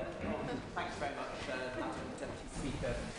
A little over 2 years has passed since the last Prime Minister chaotically took the axe to HS2 north and east of Birmingham, and the Mayor at the time, Andy Street, failed the test of leadership and failed to stand up for our region. Now, there is an obvious link between the east-west connections that she's been talking about today and the south to north connections along the West Coast main line.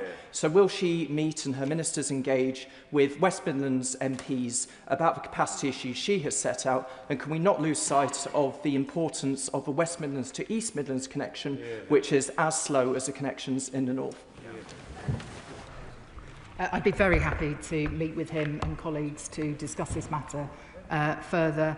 I'd also like to pay tribute to the work that Mayor Richard Parker has done in the West Midlands alongside Claire Ward in the East Midlands for working collaboratively with us to make sure that we can not only improve intercity connections, but also those connections that are so important within big cities as well. Marie Tidball. Thank you, Madam Deputy Speaker.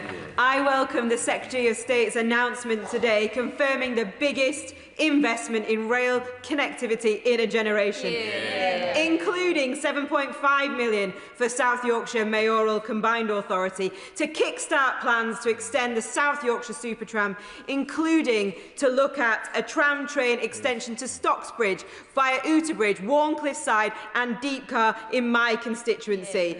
Does my right honourable friend agree that this tram train extension will build on the government's commitment today to finally give Yorkshire the transport network our communities deserve? We are committed to giving everyone in Yorkshire the transport networks they deserve. As I said in response to my honourable friend, the member for Sheffield, we do want to work with Mayor Oliver Coppard to explore the potential of tram train further. I know she has been a fearsome advocate as well for the Penistone line in her constituency, and there's further engagement going on with Kirklees Council on that issue as well. Abdissam Mohammed. Thank you, Madam Deputy Speaker. I also, like my Sheffield colleagues, strongly welcome the government commitment to upgrading our Sheffield station and putting faster and more frequent trains in place to Leeds and Manchester. It will increase our city centre regeneration and will be of strong benefit to our universities and students who commute into the city. Will the Minister meet with me and other South Yorkshire MPs to discuss timescales and ensure that our infrastructure and plans match the economic ambitions for growth and regeneration in Sheffield? I will certainly ask the Rail Minister to meet with her and colleagues, and I do think that 2 fast services an hour between the key cities of Leeds and Sheffield is simply not good enough. We're committed to improving those services and to providing the capacity that's required at Sheffield Station. I look forward to discussing it further. Nav Mishra. Deputy Speaker, this announcement is excellent news for northern towns and cities. Manchester Airport is a large employer in my constituency, and sadly since COVID we lost the direct connectivity from Stockport Station into Manchester Airport. So I think it's important to restore timetables to some of the timetables to pre-COVID time. Can I also encourage the Secretary of State to look at the Access for All scheme, which unfortunately is far too slow and far too many train stations do not have disabled access, and we need to, in order to make rail better for everyone, we need to make it friendly for people with mobility issues. Thank you, Madam Deputy Speaker. I do agree with my honourable friend about the importance of accessibility at rail stations, and I note the case that he makes about Manchester Airport. I would also point out that in addition to the new line between Liverpool and Manchester that we've announced today going via the airport, there is over £100 million of funding going into Manchester Airport Station at the moment to lengthen the platform so we can have longer trains and more frequent services calling there. That's investment that's happening now. Before I call the next speaker, can I just ask that people keep the questions very short, because otherwise we will not be able to get everybody in. So please help each other out. Conor Naismith. Thank you, Madam Deputy Speaker. And can I begin by expressing sincere and enthusiastic thanks to the Secretary of State for the announcements today. I have been campaigning, and some would say badgering, ministers in my entire time in this place to address capacity challenges on the West Coast Main Line arising from the steaming pile of mess left to this government on HS2. So I welcome today's announcement that the government does intend to build a new rail line between Birmingham and Manchester. But following 14 years of mismanagement of projects like this, how can the Secretary of State assure me and my constituents that these projects will actually be delivered, and how will they be insulated against backwards, anti-growth, populist forces who we know would reverse these plans in a heartbeat? Well said. We're going to give confidence to the public that when it comes to rail infrastructure, we're spending taxpayers' money wisely. We will learn the mistakes of HS2 and make sure that we do the work properly to start off with, so we're not wasting taxpayers' money in the way that the previous government did with their oversight of HS2. Luke Charters. Thank you, Madam Deputy Speaker. By my reckoning, York is the biggest winner of this new rail revolution. The new Haxby-York North Station, the York Station Master Plan upgrade, the TPIU route upgrade, and also the fantastic NPR new connections. Which of these does my right honourable friend delivers the most for my constituents? I'm not entirely sure how to answer that question, Madam Deputy Speaker. He's been a fearsome advocate for his constituents, improving public transport in York and the surrounding areas. I was delighted when we could confirm that we were going to progress Haxby Station in his constituency at the spending review, and I look forward to working with him further to unlock the potential in that city and that region as a result of the proposals that we've announced today. Elsie Blundell. Madam Deputy Speaker, I welcome the announcement made today, which will unleash the potential of our northern regions and open the door to opportunities that have historically been denied to my constituents and so many across the north. Would my right honourable friend agree with me that it is the bold and ambitious schemes like Northern Powerhouse Rail that will silence the north's detractors, not that many are in their places today, from the Tories who left our rail network in the north of England on the brink of collapse, to Reform who do nothing but talk down the promise of our proud and pioneering region? I couldn't have put it better myself, Madam Deputy Speaker, and I think she is right that the public want us to be ambitious for the North and to make sure that the benefits of economic growth are spread fairly across the country, and that's precisely what our announcements today with Northern Powerhouse Rail will do. Dave Robertson. Speaker, for 17 long years, constituents across Lichfield, Burntwood and Villages have had to deal with the complete failure of HS2 Limited, while ministers were asleep at the wheel, and the chaotic Conservative cancellation of that scheme did nothing to alleviate those problems and instead replaced it with uncertainty on uncertainty on uncertainty. Unfortunately, all today's statement does is confirm that that uncertainty will continue for at least another 2 decades. So can the Secretary of State confirm for me that HS2 Limited, who are so hated by my constituents, will have absolutely no part in any rail infrastructure project north of Handsacre, that she will urgently ensure that me and other Staffordshire MPs have an opportunity to meet the Rail Minister, and that we can commit to the redesign for the Birmingham or the Handsacre to Manchester leg of HS2 to be completed quickly with a view to releasing as much safeguarded land as possible, as quickly as possible, so that constituents across my constituency, Staffordshire and further north, do not have to continue to deal with the problems that they've faced for so long. I will ensure that the Rail Minister meets with the honourable gentleman and regional colleagues. I do recognise that in taking the right long-term strategic decision about capacity and providing more capacity on the West Coast Main Line in future, that there will be some people today who are dealing with more uncertainty. And I want to work with him and with HS2 to make sure that we treat those people with the respect that they deserve, and that we seek to minimise the disruption to people's lives as far as possible. Sean Davies. Conservative government, Telford became one of the largest towns in the country without a direct link into London. A train line which is overcrowded into Birmingham and into mid-Wales, and private operators falling over themselves to provide a solution being blocked by the Office of Road and Rail. I welcome today's announcements, particularly around the links between Birmingham and Manchester, but will she meet with me or the Rail Minister to explore all options to get Telford connected to the capital? I'd be very happy to organise a meeting between him and the Rail Minister. He refers to some of the congestion challenges on the West Coast Main Line with regard to train paths and actually putting new services on. And that is why we have taken that long-term strategic decision today, recognising that we will have to address congestion and capacity challenges on that part of the rail network. And as I say, I'd be happy to organise that meeting for him. Thank you, Madam Deputy Speaker. And like you, I am a proud Northerner, but for too long we've had to face challenges of underinvestment in the north. So this is good news, particularly for Yorkshire. The plans for Northern Powerhouse Rail, alongside the upgrades to the Trans-Pennine route, which is on time and on budget, will be a game changer for our communities and economy. So can the Secretary of State state how this will particularly support regeneration and communities in northern towns like Huddersfield, and how MPR will build on and connect to the Trans-Pennine route upgrade?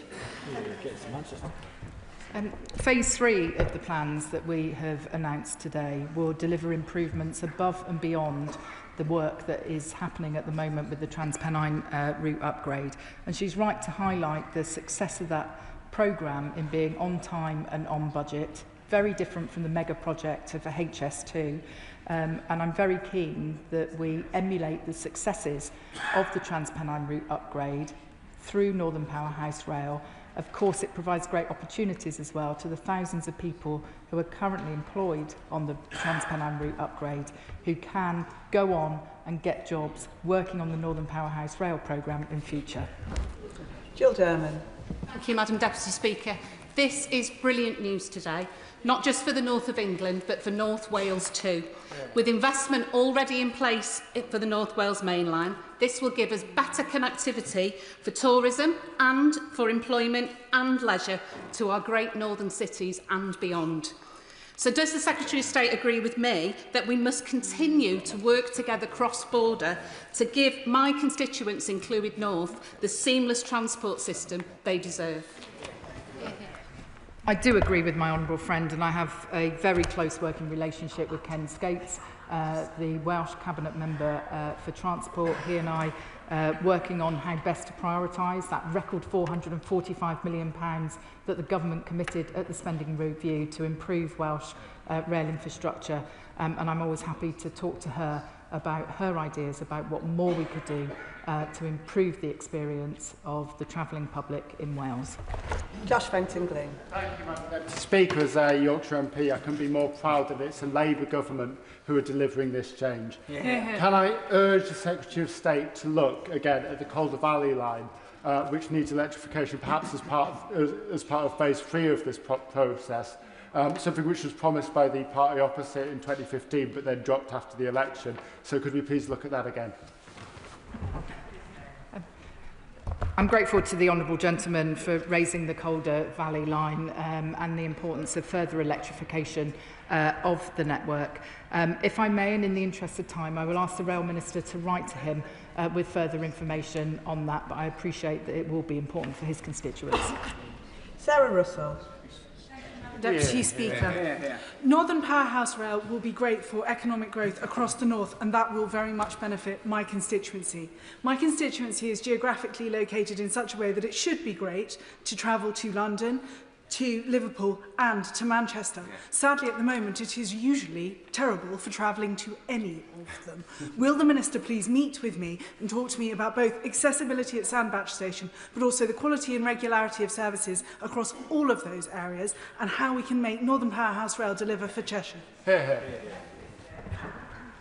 I'm grateful to my honourable friend for that contribution and appreciate how important it is to improve the quality of rail services to all the destinations that she mentioned. And some of the benefits of the plans that we're proposing today is that in parts of Yorkshire, for example, I appreciate that's a different part of the country that you could see enhanced services to London. I'd be happy to have a meeting with regional colleagues to discuss the specific issues that she has raised. Lee Ingham. Deputy Speaker. And I understand why today the Secretary of State has taken the sensible, long-term decision she has on the future capacity needs on the West Coast Main Line. But for residents in my constituency of Stafford, Eccleshall and the Villages who've had 17 years of worrying, it is more years of worrying for them. Can she assure me that she will listen to the concerns of businesses and residents nearby when making decisions about land powers going forward? And can she meet with myself and other impacted Staffordshire MPs to discuss this further? I thank the honourable lady for her question and for the measured approach with which she has put that. I do know that this is an issue close to the heart of her constituents, and I know that the Minister for Rail is very keen to engage further with her and other affected members on this issue, and I can assure her that he will be in touch shortly to discuss the issues and a way forward. Adam Jurgay. Thank you very much, Madam Speaker. I welcome the Secretary's commitment to improve connections to Manchester Airport, so I hope she'll support my calls for a direct line between Stoke-on-Trent Railway Station, which serves most of my constituents in Newcastle and Manchester Airport. As the Secretary has heard from my colleague from Stafford and from Lichfield, a number of Staffordshire colleagues, whilst welcoming the intent and ambition of this statement, have concerns and questions about the impact locally. I've heard from countless people in Newcastle and Lyme with their experience of the disgraceful and failed HS2 project. People in my constituency want clarity, to be heard and to know that there will be no repeat of the distress and destruction they were forced to live with. I'm grateful to her offering us a meeting with the Rail Minister, but I say to the Secretary we would benefit hugely from a meeting with her as soon as possible. I'd be very happy to join that meeting that I have already committed to on behalf of the Rail Minister, and I think given the breadth of issues that have been raised today, I think that would be appropriate. And just on the issue of direct service from Stoke to Manchester Airport, I do know that West Midlands Trains is considering the feasibility of amending its Stafford to Crewe service. Kerry Thankmissel. Speaker, I welcome the fact that we are delivering Northern Powerhouse Rail, promised by the Tories, abandoned by the Tories, and now delivered by this Labour government. This will make a big difference to my constituents in Bolton North East, but Madam Deputy Speaker, it would be remiss of me not to take this opportunity to put on record my ask of the Secretary of State to work with the Mayor of Greater Manchester on extending the tram line into Bolton North East, and also ensuring better services on both Northern Rail and Avanti West Coast services.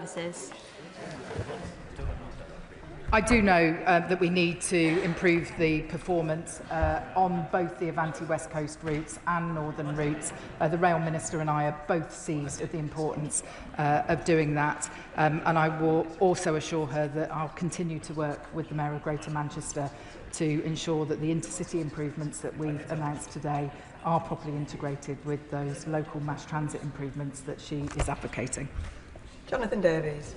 much, Madam Deputy Speaker, and I very much welcome this generational investment, which will not just benefit rail in the north of England, but the whole country through economic growth and regeneration. And I particularly welcome the investment going to Sheffield. That's a city used by my constituents, not just as a destination, but as a connecting city elsewhere. And bearing Sheffield in mind, can I invite the Minister to not lose sight of the benefits of electrifying the Midland main line south of Sheffield, which remains unelectrified down to South Wigston. That is something that would drive significant growth for people in mid-Derbyshire and benefit the country as a whole. We did have to take some difficult decisions as part of the spending review this year on electrification, but we are continuing to keep the potential for full electrification of the Midland Main Line under review as part of our plans to decarbonise the railways. Back to Alison Gardner. Madam Deputy Speaker, I welcome the Government's announcements today for Northern Powerhouse Rail. However, in Staffordshire and Stoke-on-Trent, we still sit in stasis, with legacy issues such as the HS2 compound at Yarnfield, which is costing millions. So may I ask the Secretary of State for clarity on plans for our railway services in Staffordshire and Stoke-on-Trent, and plans for HS2 legacy issues such as the Yarnfield compound? I'm grateful to my honourable friend for raising the issue of the Yarnfield compound. I'm not sure that her and I have actually spoken about this issue directly before, so if I might ask her to write to me with more detail, I'd be happy to come back to her and let her and her constituents know what more we can do to provide certainty in the way forward. Andrew Cooper. Thank you, Madam Deputy Speaker.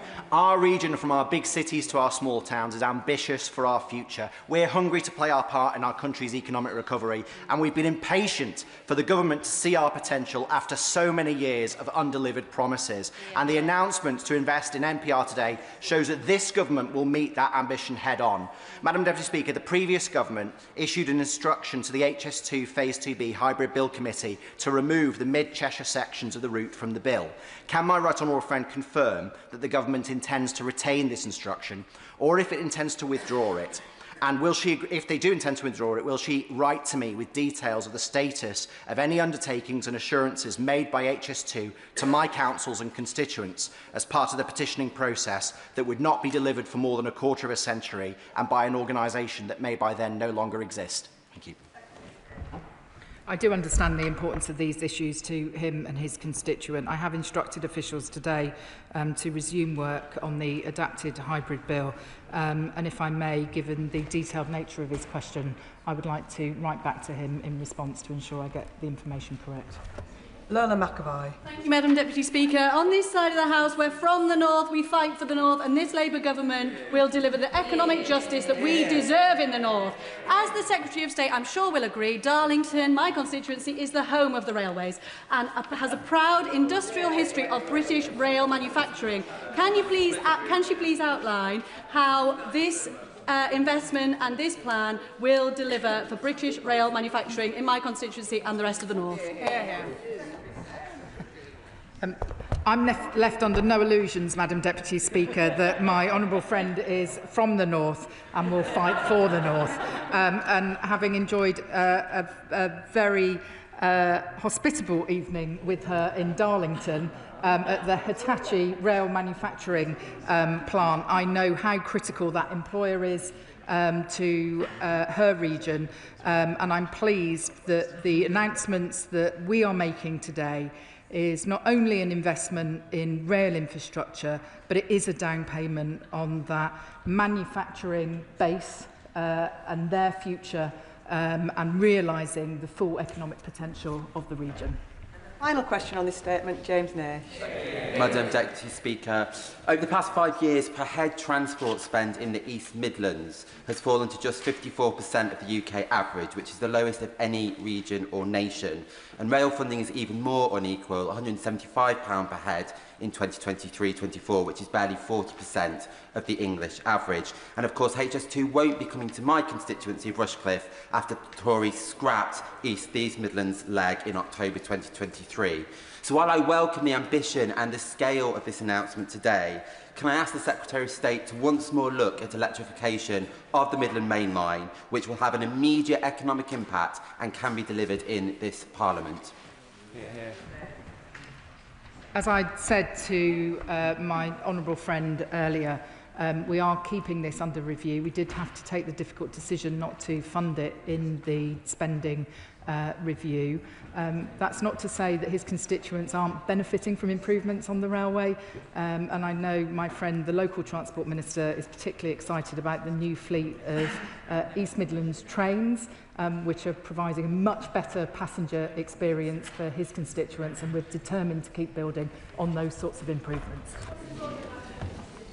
That concludes the statement on the Northern Powerhouse Rail. Point of order, Sarah Perching. Thank you, Madam Deputy Speaker. I believe that the Secretary of State has inadvertently misled the House as regard to our voting record. We have always supported more transport in the North. Can I ask the Speaker's advice as to how we correct the record? To the honourable member for letting the Chair know that she wished to raise this matter. The Chair is not responsible, however, for how the Secretary of State answered her question. We now move on to the next statements. I'll allow a few moments for the front benches to swap over.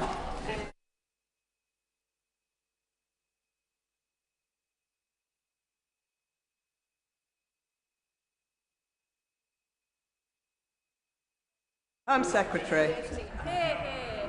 Thank you, Madam Deputy Speaker. With permission, I will make a statement on the decision to ban the travelling fans of Maccabi Tel Aviv from attending a game at Villa Park in November last year.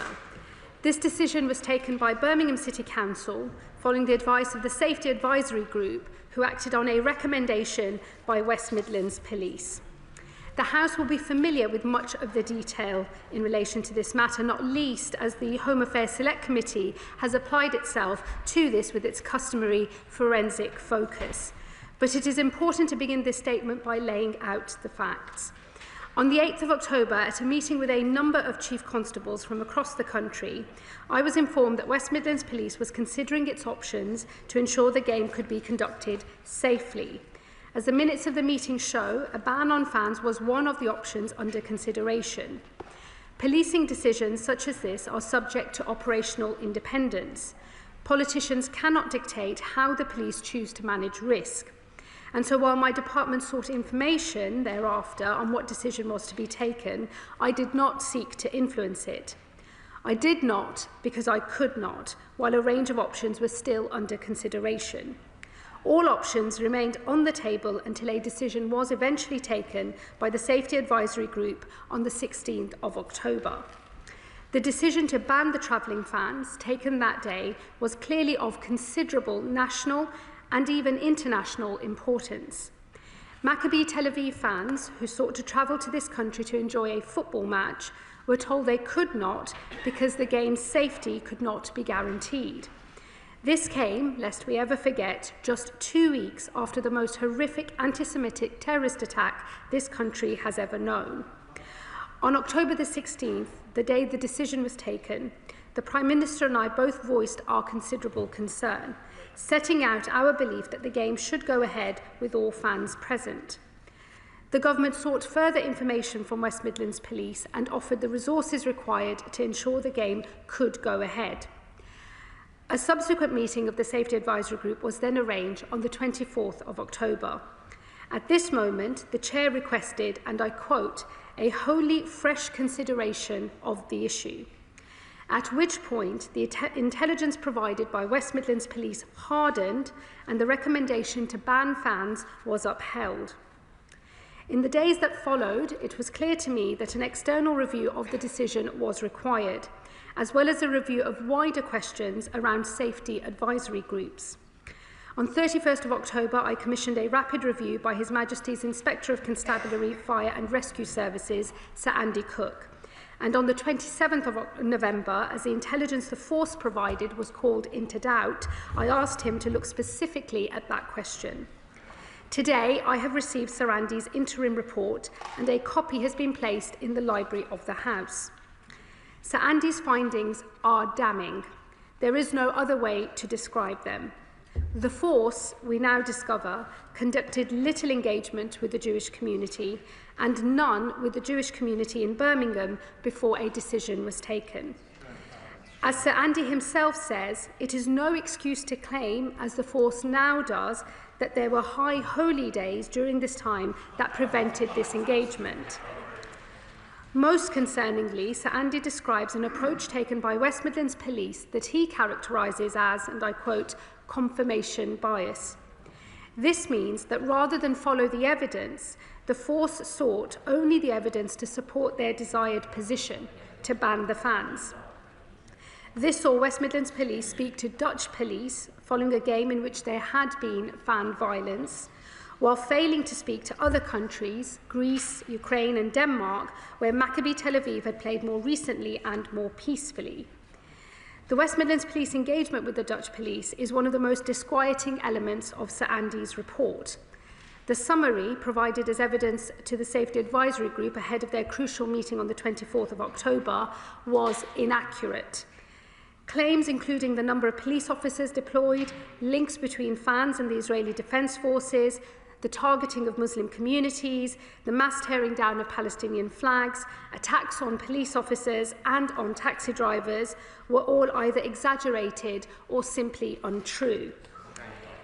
In his report, Sir Andy is clear that the validation of intelligence conducted by the force was a cause of significant concern, that record-keeping within the force was poor, and he was especially concerned about the handling of sensitive information that should never have been shared without redaction. Sir Andy also points to a series of public statements from West Midlands Police that we now know to have been misleading. He shows that the police overstated the threat posed by the Maccabi Tel Aviv fans, while understating the risk that was posed to the Israeli fans if they travelled to the area. Misleading communications also extend to the words of the Chief Constable himself at his appearance in front of the Home Affairs Select Committee, when he claimed that AI tools were not used to prepare intelligence reports, a claim since refuted by one of his own officers who blames incorrect evidence on, and I quote, an AI hallucination. I know better than most that West Midlands police officers do their duty bravely day in and day out. Sir Andy's report does not argue that the entire force is failing. But what is clear from this report is that on an issue of huge significance to the Jewish community in this country and to us all, we have witnessed a failure of leadership that has harmed the reputation and eroded public confidence in West Midlands Police and policing more broadly. Faced by a game of such importance, the Chief Constable of the force, Craig Guilford, should have ensured more professional and thorough work was done. As Sir Andy himself says, the shortcomings detailed in his report are, and I quote, symptomatic of a force not applying this necessary strategic oversight and not paying enough attention to important matters of detail, including at the most senior levels. The ultimate responsibility for the force's failure to discharge its duties on a matter of such national importance rests with the Chief Constable. And it is for that reason that I must declare today that the Chief Constable of West Midlands Police no longer has my confidence. It has been, as I understand it, over 20 years since a Home Secretary last made such a statement. But on the evidence provided by Sir Andy Cook, the Chief Inspector of Policing, that is now the case. Until 2011, the Home Secretary had the authority to dismiss a Chief Constable, a power that was removed by the last Conservative government. Today, it is only Police and Crime Commissioners who hold this power, and so the Chief Constable's future rests with the local Police and Crime Commissioner and not with me. But I am sure that Simon Foster will now follow all due process as he considers that question for himself. I do, however, believe this illustrates that Home Secretaries should, in future, have this power restored to them. When a Chief Constable is responsible for a damaging failure of leadership, the public rightly expect the Home Secretary to act, and I intend to restore their ability to do so. I can announce today that this government will soon reintroduce the Home Secretary's power to dismiss Chief Constables in light of significant or persistent failings, and that this will be part of the government's upcoming white paper on wider police reform, with legislation to follow. I do not expect this power to be used often, but I think it must be available at those rare moments when it is warranted. Madam Deputy Speaker, Sir Andy Cook's report is devastating. It catalogues failures that did not just affect the travelling fans, they let down our entire Jewish community in the West Midlands and across the country. I speak today not just as Home Secretary, but also as a Member of Parliament for a Birmingham constituency. In his report, Sir Andy says he believes the police acted in an attempt to avoid long-term damage to local community relations. If that is the case, what a grossly misguided effort it was. Peaceful, harmonious communities rely on a police service that, above all else, pursues the truth. In a world in which misinformation flows freely and dangerously, the police, in this case, added further misinformation into our public debate, when they could and should have provided the truth that could have allayed fears. In doing so, West Midlands Police did not support community relations. Instead, they inadvertently made things worse. This must serve as a lesson to police forces across the country, a reminder that they are called to their profession to serve truth and the law, to police our streets without fear or favour, and that community trust and cohesion depends upon them doing that above all else. And with that, Madam Deputy Speaker, I commend this statement to the House. Shadow Home Secretary. Thank you, Madam Deputy Speaker. This is a shameful episode. West Midlands Police had evidence that Islamist extremists based in Birmingham planned to attack Maccabi Tel Aviv fans. Let's call that what it is. It is vicious anti-Semitism. And we cannot allow violent Islamists to impose their will on our country. Yet that is exactly what West Midlands Police, through weakness and through fear, allowed to happen. They should instead have confronted the Islamist extremists. In fact, they should have investigated the extremists for inciting racial hatred, as Jonathan Hall KC said only yesterday. But instead, they capitulated to the Islamist mob by banning the Maccabi fans. But it gets worse. The West Midlands Police then tried to hide what they had done. They fabricated a claim that it was the Maccabi fans who were the dangerous ones. They claimed a previous game in Amsterdam had led to violence by the Maccabi fans. This claim was a pack of lies from start to finish. The Mayor of Amsterdam and Dutch police have now confirmed the West Midlands Police simply made the whole thing up. The Chief Constable must be fired. The Home Secretary claimed a moment ago that she now has no powers to dismiss the Chief Constable. But she failed to mention to the House Section 40 of the Police Act 1996, which remains in force today.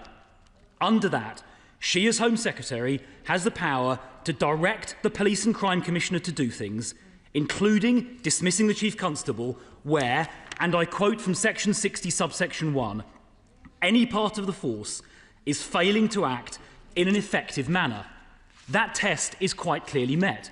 Part of the force, the Chief Constable, is indeed failing to act in an effective manner by the Home Secretary's own analysis. If she's unfamiliar with this piece of legislation, I've got a copy of it here. The Home Secretary must today use her Section 40 powers to go through the process to direct the Police and Crime Commissioner, Simon Foster, to dismiss Craig Guildford. She must stop pretending to have no power and actually act. And now we come to the role of the Home Secretary herself in this scandal. In a briefing to the BBC on the 17th of October, a source close to the Home Secretary, which we all know means her special advisor acting with her authority, said the Home Secretary first knew about the possibility of a ban the previous evening, the 16th of October. We now know that is untrue, from evidence given to the Home Affairs Select Committee last week and by the Home Secretary's own admission just now.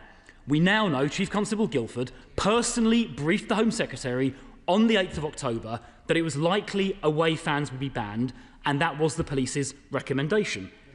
So will the Home Secretary now apologise for allowing her advisor to give the BBC untrue information on the 17th of October? And the Home Secretary herself must now answer this. She knew on October the 8th that it was likely away fans would be banned. over a week before the final decision was taken on October the 16th. Yet it appears, in those critical 8 days, she did nothing to investigate further or to try and stop it from happening. The Chief Constable, in his evidence to the Home Affairs Committee last week, said that when he briefed the Home Secretary on October the 8th about the likelihood of the ban, she merely noted, that was his word, she merely noted what he had said, not asking further questions or showing curiosity in what she was being told. She did not convene personally any meetings attended by her in the following 8 days or take any personal steps to clarify the situation. She expressed concerns and took action only after the decision became public on October the 16th, by when it was too late. She was asleep at the wheel at the critical time. Given the disgraceful events that followed, does the Home Secretary now accept that she was wrong to personally ask no questions? Officials may have asked questions, but she didn't personally ask any between October the 8th and October the 16th.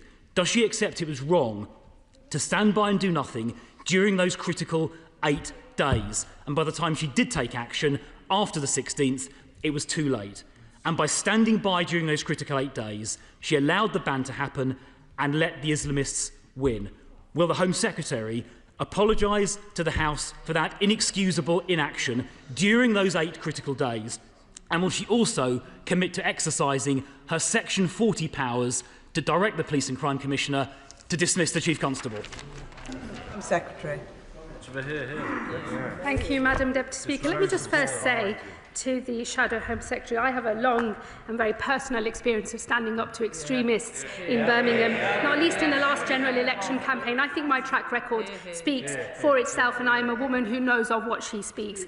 Unlike clearly him, Madam Deputy Speaker, the Shadow Home Secretary appears to be unfamiliar with the law or indeed Sir Andy's findings in his report. So let me remind him of a few things. Firstly, it was the Conservative government that removed the Home Secretary's direct power to remove a Chief Constable. It used to be a power contained within Section 42 of the Police Act 1996. That was repealed by the Conservatives in their 2011 Police and Social Responsibility Act, which explicitly removed the power. And I will quote from the explanatory notes of that Act, and I do believe that the Honourable Member for West Suffolk is very aware of what is in these explanatory notes, as I suspect he drafted them and approved them when he advised the former Home Secretary Baroness May. Those explanatory notes say the Secretary of State does not have power to direct a Police and Crime Commissioner to suspend or remove a Chief Constable. That is the law passed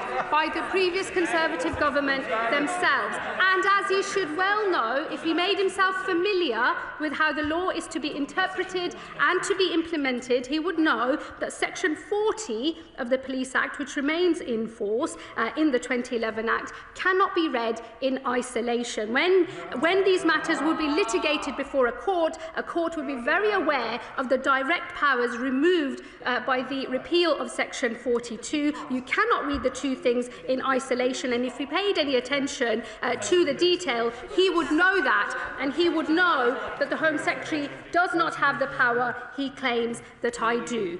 Secondly, Madam Deputy Speaker, I would suggest that he and other honourable members, for their own interest, do actually pay attention to what Sir Andy has written in his report of today. At page 11, he deals with what the Chief Constable has suggested was the reading of the meeting that took place on the 8th of October. Let me just give a bit of context to the House. That is a meeting of police chiefs that I called myself following the attack in Manchester on the 2nd of October. I had already announced that I was going to look at police protest powers, and I had asked the most senior Chief Constables in the land, the National Police Chiefs Council, the College of Policing, and indeed Sir Andy Cook himself to attend a meeting with me. Towards the end of that meeting, we did some horizon scanning of other difficult decisions that were coming up that might have public order consequences, and this was one such matter. It was mentioned briefly by the Chief Constable, and his recollection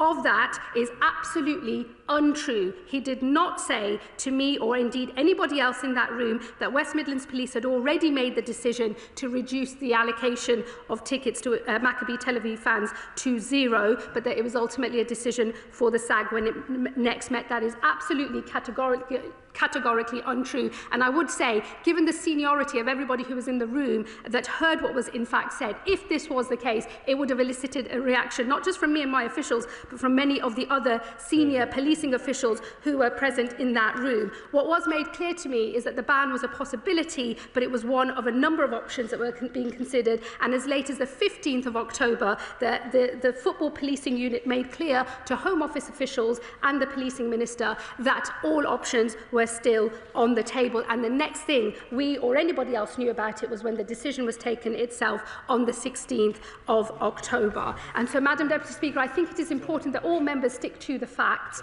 in this matter, as Sir Andy has made clear in his factual findings in his report. There will be those who wish to play politics with this matter, but I'm afraid that does not meet the test of evidence as set out in the report. And I would recommend to the Shadow Home Secretary actually pay some attention to the detail on this matter. Valerie Vaz. Could the Home Secretary say, is she able to say, who the most senior police officer reviewed all the evidence, AI or otherwise, and signed off the decision? Well, ultimately, the final decisions in this matter, in terms of the West Mids police recommendation to this safety advisory group, was the Chief Constable himself. Dem spokesperson Will Forster.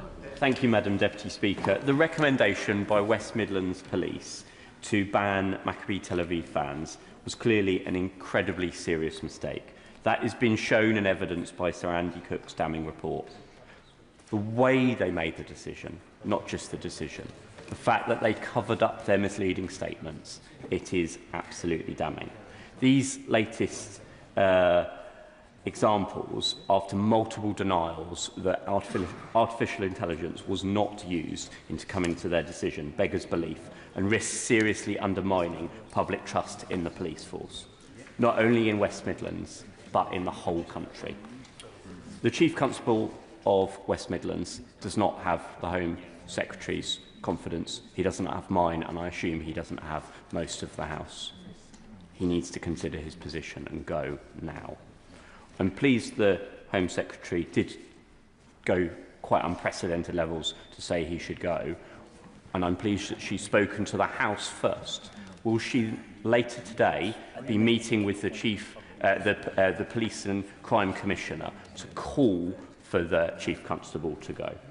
Madam Deputy Speaker, we need the Independent Office for Police Conduct to investigate what has gone on in West Midlands Police. Will the Home Secretary ensure that takes place? We have already seen delays to the Hillsborough Law and its duty of candour, including delays just this week. Does the Home Secretary agree with me that this incident shows the need for the Hillsborough Law to come under the statute book as soon as possible? And finally, we need urgent transparency and clarity on the use of AI by police forces. Does the Home Secretary agree with that, and what plans has she got to ensure guidance is given to police forces? Thank you, Madam Deputy Speaker. Let me thank the Lib Dem spokesperson for his remarks. Let me just say at the outset, I have, as a matter of courtesy, informed the Police and Crime Commissioner in advance of making the statement that I will be saying I do not have confidence in the Chief Constable of West Midlands Police, but I have also reiterated and made very clear that the process, any statutory process and any decision as to whether the statutory process for further action against the Chief Constable is a matter for the Police and Crime Commissioner himself. He must consider that on his own terms, and I'm sure he will be making his own statement once he's had a chance to absorb the findings of Sir Andy's report. And given that there could be a statutory process, I will not be commenting on what may or may not be happening going forward in order to respect the independence and integrity of any future decisions if they are in fact made. On the IOPC, let me just say to him, I do expect that the Police and Crime Commissioner will consider his position on this matter and approach the IOPC if he deems it necessary, but that is a judgment for him. I also expect the IOPC to consider whether these findings mean that they should use their own power of initiative to conduct an investigation. He will note that they are, of course, independent, and it would be improper for me to seek to direct them in any way, but they do have those powers. I believe they've already indicated they will consider the position again once they've had a chance to absorb the findings of Sir Andy's report. I agree with him. This case proves why we need a duty of candour on all public officials, and I look forward to the Hillsborough Law becoming an Act of Parliament at the earliest opportunity. And just to say, on the use of artificial intelligence by police forces, I will be returning to these matters when I publish and come to the House to make a statement on the policing reform white paper. I think it's important because AI is an incredibly powerful tool which can and should be used by our police forces, but regulating it to make sure it's always accurate is something that is of legitimate concern to us all, and I'll be saying more about that in due course. Dr. Peter Prinsley. Thank you, Speaker, and I thank the Home Secretary for her statement. It is disappointing, but perhaps unsurprising, that some of the evidence presented to the Select Committee was an AI hallucination. But as I look to the back of the opposite row, does the Secretary of State share my suspicions that there was indeed political interference with the work of the Birmingham Safety Advisory Group? And what will happen if this turns out to be the case? Secretary. Well, look, having commissioned Sir Andy to investigate these matters, I think it's important that we reflect on his findings, and he did find that there was no evidence that police officers were motivated either by anti-Semitism or as a result of political interference, or were otherwise behaving with malign intent. And I think it's important that I follow those findings that the independent inspector has made and act accordingly. Ayub Khan. Madam Deputy Speaker, this is truly a sad day for British politics, and despite all the rhetoric we have in this House, Brummies know the truth, that this is nothing but a witch hunt, and the Chief Constable is being thrown under the bus. The Home Secretary knows all too well that West Midlands Police have a reputation for working with all communities. They have never caved into community pressure. We all know this because we regularly have far-right protests and marches in our city. The police could have done a better job in terms of procedure, yes, but their reasons for banning Maccabee fans was the same from day one. We all know the unashamed racism and violence. That is the reason why they were banned, and that would have been brought to the streets of Birmingham. Order, order, order. I am sure that the honourable gentleman is getting to his question. Ayub Khan. The police did their job, and now they are being punished for it. So I ask the Home Secretary, is it worth throwing our Chief Constable under the bus just to show that the words of right-wing media and Dutch officials under pressure from Amsterdam City Hall matter more than our British police? I mean, the honourable member, I believe, used to be a barrister. You'd think that he might be more cognizant of the actual facts in this matter. I am responding to findings made by His Majesty's Inspector of Constabulary and Fire and Rescue Services. That is the independent inspector of policing. It is a sad day for all those who believe that policing should occur without fear or favour. I would encourage him to read the actual letter from Sir Andy Cook, published today, in detail, and reflect on whether he believes that we as a country should be able to rely and trust all information put out by the police. He purports to speak for every Brummie in the city. I think other Brummies in this chamber know that is simply not the case. I'll tell you what every Brummie, and indeed every citizen of our great country, needs and deserves: that when the police carry out a risk assessment, that we can trust it and that we can rely on it, and that they will always be open and frank about what is really going on. That is not what happened in this case, and it is what we all should expect and deserve, whichever community we belong to. It is what we all need for our collective safety and the cohesion of our country. Graham Stringer. Thank you, Madam Deputy Speaker. It's absolutely clear that by lies and conspiracy, the Chief Constable of the West Midlands created a no-go area for Jews in one of our major cities. He cannot, by whatever mechanism, continue in office, but will the Home Secretary consider prosecuting the Chief Constable for malfeasance in public office or in some other ways. We cannot let an appalling activity by a public servant continue in this way by just sacking him. Home Secretary.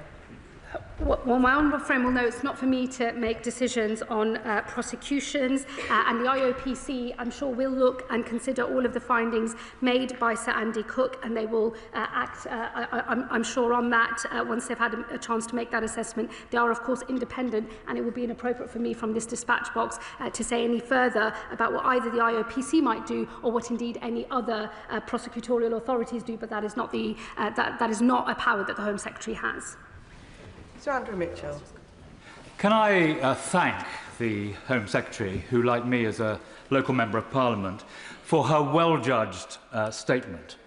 But isn't one of the villains of this piece the Police and Crime Commissioner himself? When in government in 2010 we set up the PCCs, the aim was that they should represent our constituents to the police. Sadly, the reality has been the reverse, and nowhere more so than in the West Midlands, which is why I strongly support the government's decision to abolish the PCCs. Can we please ensure that this is not yet another policy announcement upon which the government U-turn? Home Secretary.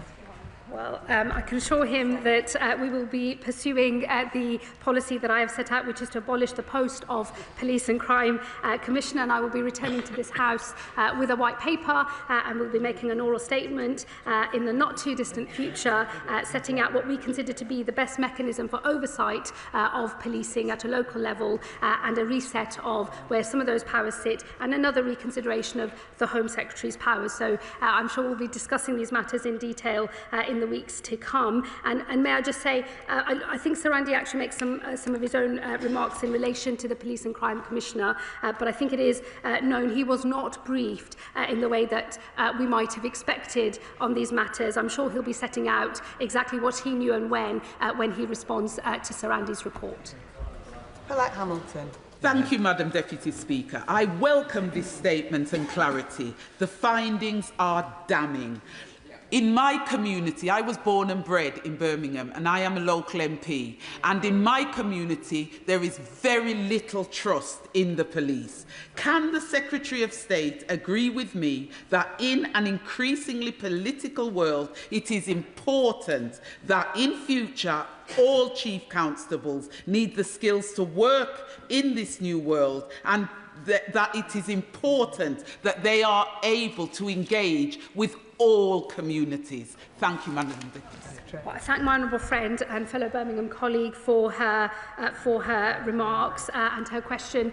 And let me just say that is exactly why I have made the statement that I have today, because I do believe all of us in this country need to be able to trust the police when they come forward and they say they have risk assessed an upcoming event and they've come to a professional judgment as to whether an event can take place safely or not. We all need to be able to trust that they have gone about making that risk assessment in a way that is robust, consistent, in line with the law, and frankly just plain old truthful. That is not what's happened in this case. It's why I think it's been debilitating to public confidence in policing in our great city, across our region, but also across the country as well. And it's why I've set out what I've said about losing confidence in the Chief Constable, and it's why I do believe some powers for oversight of policing do need to return to the Home Secretary directly. Sir Gavin Williamson. Thank you, Madam Deputy Speaker. And I think the Home Secretary is right to talk about the need for the information to be out there and to be openness. And in light of that, can the Home Secretary clarify as to whether any government officials talk to Maccabi Tel Aviv as a club or through either of the embassies to discuss the decision by the club to say that away fans would not travel even if the ban were lifted? Home Secretary. I think all of the conversations that have happened were set out by one of my officials and the Policing Minister when they gave evidence to the Home Affairs Select Committee. There aren't any other discussions that I'm aware of, certainly not from the Home Office. I can write to him in case there were discussions in other government departments that might also have had an interest. Tahir Ali. Thank you, Madam Deputy Speaker. I think it was right and proper to have an independent report commissioned, and the findings of which no one can really challenge because it was done independently. What we need to be cognizant of is that it is not just that the Chief Constable needs to be made the scapegoat in all of this. The Safety Advisory Group had a huge part to play in this, and there was members of that were biased, that were in there with an agenda. Some of them, I'm ashamed to say, belong to my party. Will the Home Secretary agree with me that tough action needs to be taken against the individuals that set out to influence the decision on personal basis rather than as an independent member of that Safety Advisory Group? I thank my honourable friend for his remarks and his question. Let me just say to him, Sir Andy Cook will be returning to the wider questions as to how safety advisory groups function, who is on them, the role that they play and the way in which they should carry out their duties. So we will return to that part of his remarks, I'm sure, in a later session in this House when the rest of Sir Andy's report is completed and he makes his final findings on safety advisory groups. But I share with him a concern that is incumbent on us to make sure that the arrangements we have in place are capable of delivering a dispassionate, fact-based finding as to what risk an event poses and that other political agendas are not brought into play when what we're talking about is the proper functioning of the cultural life of our country. Bradley Thomas. Thank you, Madam Deputy Speaker. This has been a really dark moment for policing in the West Midlands, and I thank the Home Secretary for her statement. I thank her for putting on the record her belief that the Chief Constable of the force should go. For avoidance of doubt, I agree with her. This has always been about the police being able to fulfil their role objectively without fear or favour. Repeatedly, the Jewish community are made to feel that they are the ones who are the problem. That cannot go on. Yes. We've seen in this instance the police have surrendered to the pressure placed on them by an Islamic community that sought to create a no-go zone for Jews within the West Midlands. This is not acceptable. So will the Home Secretary update the House on what the government is doing to flush out anti-Semitism across public institutions and across society at large? And if she hasn't got time to expand on that today, would she come back to the House and give a statement as soon as possible? Home Secretary. Well, I thank the honourable member for his question. Look, anti-Semitism is a terrible stain upon our country, and it's incumbent on all of us to work together to stamp it out wherever it occurs.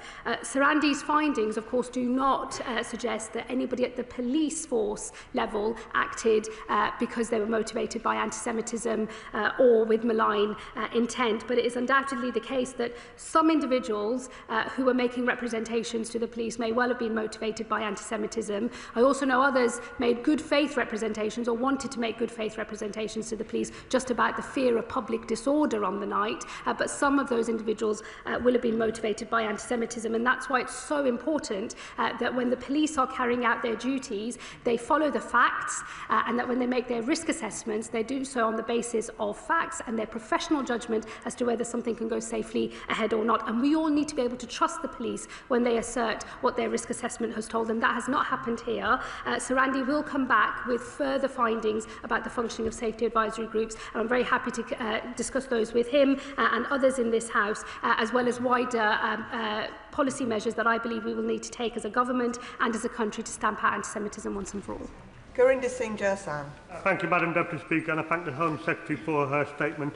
The West Midlands is an incredibly diverse area, and this whole episode has had a significant impact on community cohesion and competence in West Midland Police, particularly amongst the Jewish community, but amongst all communities. I therefore add my voice to the call for the Chief Constable to resign his position forthwith, and others involved in this shameful episode should also consider their position too. The police have a duty to act without fear or favour. Engaging with selected people or organisations is always a recipe for disaster, particularly as community groups very often have their own agendas. As somebody who has engaged in many safety advisory groups over the years as an event organiser, it's clear that the rules that need changing, that there must be more transparency, and the ability to manipulate their proceedings must be removed. So will the Home Secretary provide more information about the review into safety advisory groups that she's announced? Secretary.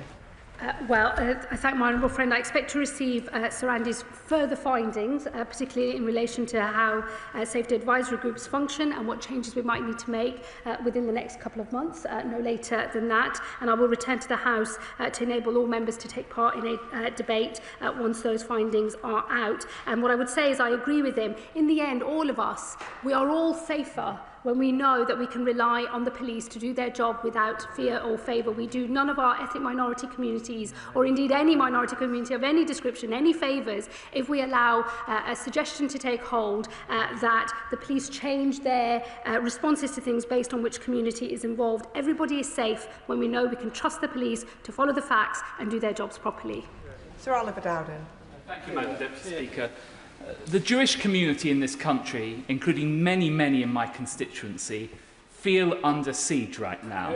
And sadly, this is not an isolated example. It's just another example of where elements of the British state appear to err on the side of the aggressor in the name of community cohesion. We have another example before us, and will the Home Secretary, in her capacity as a senior member of the government with responsibility for tackling extremism, take the same robust approach to schools that are banning Jewish members of Parliament from visiting them on exactly the same community cohesion grounds? It has to stop, and a more robust approach must be taken by the government. Home Secretary. I thank the honourable member. Let me say to him the incident of banning of a Jewish member of Parliament from a school is obviously disgraceful, and he will know that other senior members of the government have already spoken out about this case. It is unacceptable. I hope he will see that the approach I have taken since I've been Home Secretary is to ensure that the law of our land is applied equally, without fear or favour, and in a consistent manner that gives every community across the country a sense of what they can expect from their local police, without feeling that they're in a postcode lottery, and it very much depends on the nature of your chief constable or the approach they take locally. That's exactly what I'm trying to achieve with protest powers, with wider thresholds in relation to the Public Order Act, where I've asked for an independent review by Lord Ken MacDonald, which will report soon. My intention is to make sure that every citizen of our country knows when it comes to all matters of law and order, we are all on exactly the same equal footing, position, and that is the thing that I think is right for all of our citizens. David Pinto-Duchinsky. Thank you, Madam Deputy Speaker, and I welcome the Home Secretary's statement.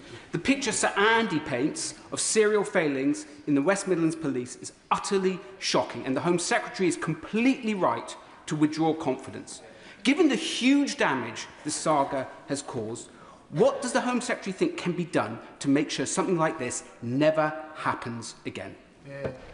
Home Secretary. Well, I think this matter has been of interest to all policing leaders across the country, and it is why I address the final remarks in my statement to policing leaders everywhere, because I think it's important that we learn the lessons from this event, and I hope that everybody will hear the message loud and clear. Operational independence will always be respected, but we all as a country, everyone, every citizen and every one of us as parliamentarians and as members of the government need to know that when the police make a risk assessment, we can trust that assessment and that we can rely on it.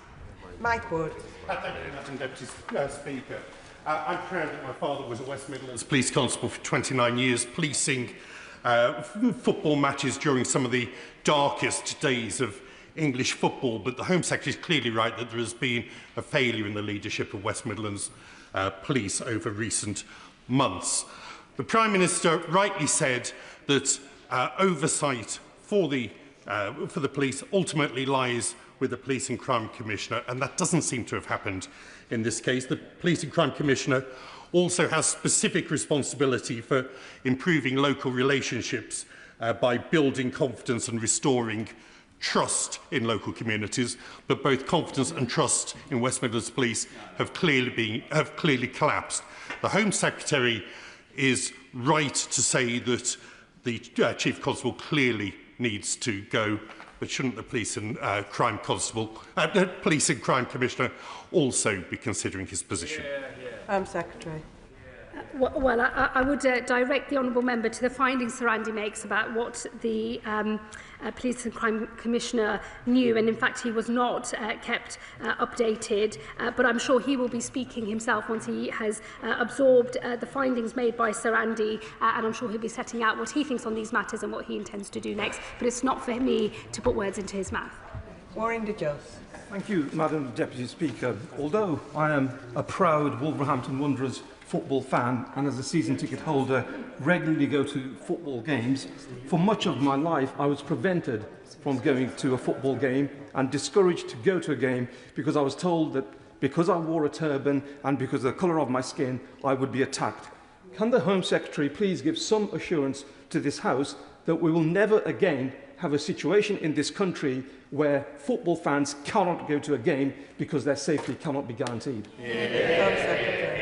My honourable friend makes the point very powerfully, and that is why it is so important that all police forces always do everything they can to ensure that matters of great cultural and sporting significance in this country can go ahead safely, and that people are not prevented from going and enjoying a game just because of who they are or the faith that they have. Caroline Diney. Thank you very much, Madam Deputy Speaker. Among the catalogue of failure here is the news that the decision was partly made on the basis of a hallucinated AI report about an entirely fictitious football match. I wonder what assessment the Home Secretary has made on the extent to which AI is being used by police forces across the country, and if she knows of any other consequential decisions that may have been made using unverified AI. And finally, last month, after 2 months, my Select Committee, Culture, Media and Sports Select Committee, finally received a response to our letter on this from, in this case, the Assistant Chief Constable, Mike O'Hara, who said, and I quote, "He was satisfied that the policing operation was conducted with communities and partners and was effective, proportionate, and maintained the city's reputation as a safe and welcoming place for everyone." What would be the Minister's message to him? Home Secretary. Well, I think the contents of that letter have now been superseded by the very august report and findings by Sir Andy Cook, and I would hope that everybody who has asserted that there was no problem here and everything has worked exactly as it should will now reflect on what they have said and done, and give the rest of us confidence that these mistakes will not happen again. On AI, look, I think AI is an incredibly powerful tool and has a big role to play in assisting the police, particularly when it comes to sifting through evidence at speed and improving other productivity measures so that they can get on with the job of finding criminals and bringing them to justice. It's important that it's used in a way that is accurate and does not lead to misleading statements, as we've seen in this case, but also protects the validity of evidence, which ultimately has to be strong enough to hold up in a court of law. And that's why I'll be saying more in the Policing Reform White Paper in just a few weeks' time, setting out the government's approach and expectations of the rollout of AI to policing more broadly. Lawrence Turner. Thank you very much, Madam Deputy Speaker, and I thank my Right Honourable Friend Home Secretary for her statement.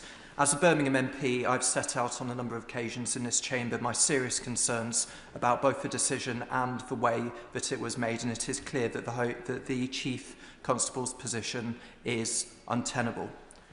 I pay tribute to the many police officers who are working hard to make Birmingham safer for all its communities.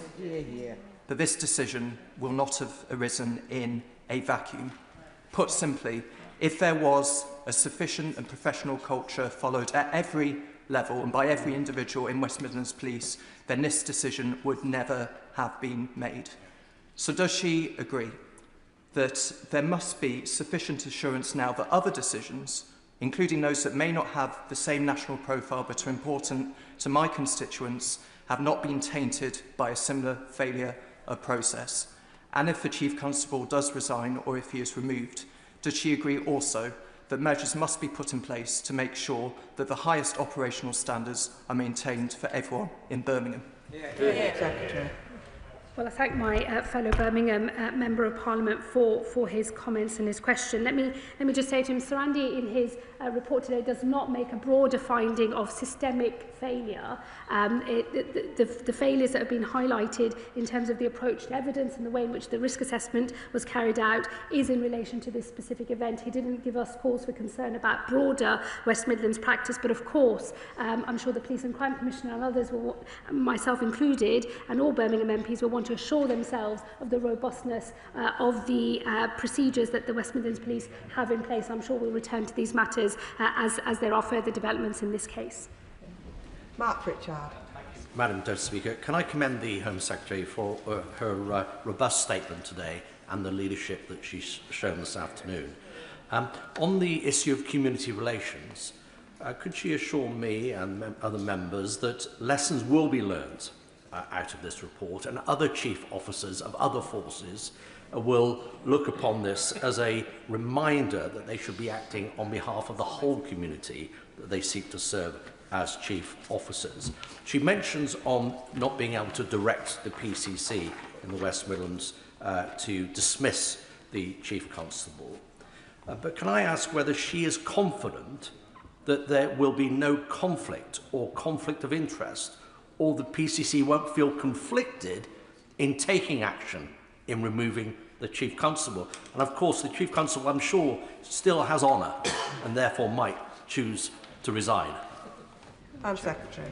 I thank the honourable gentleman. Look, he's right on community relations. Let me just reflect that I think there are many people acting in bad faith and with malign intent across our country who want to set Britain's Muslims against Britain's Jews. And I think that it's incumbent on all of us to make sure that we don't allow those efforts to succeed. And in relation to the police and the approach to community relations, it's why I'm so clear that we must, all of us, whoever we are and wherever in the country we are, we must be able to rely on the police when they tell us they've come to a risk assessment and that the foundation of their risk assessment is robust and secure. If we can't trust the police on that, then I think we've lost much more than just good and effective policing, and he is right on that. And let me say to him on the position of the Police and Crime Commissioner, he will know I will not want to comment from this dispatch box on what the Police and Crime Commissioner might wish to do. That is a matter entirely for him. He will make that choice independently. I'm sure he will have to ask questions on that. There is no conflict of interest. Let me assure him of that as well, simply because I have set out a view, having commissioned a report from the independent inspector. I think it's important I come to the House and set out my view, but the Police and Crime Commissioner is unfettered in terms of how he now approaches things, and that is a matter for him, and I've made that clear to him, as I'm sure all of his own legal advice will say so as well. Antonia Vance. Thank you very much, Madam Deputy Speaker, and I wanted to thank my right honourable friend, the Home Secretary, for her words, particularly about the dedicated frontline police officers of West Midlands Police who serve my community and hers. It is clearly time for the Chief Constable to go. It is right that we expect a high standard of community engagement across all of our communities from all of our senior public servants, and this has clearly not been met in this case, as we've explored thoroughly in this statement. But I wondered if more broadly the Home Secretary might wish to comment on whether she might urgently bring forward a community cohesion strategy that tackles extremism, anti-Semitism and sets out clear expectations of how we live together in this great country of ours. Home Secretary. Thank my honourable friend.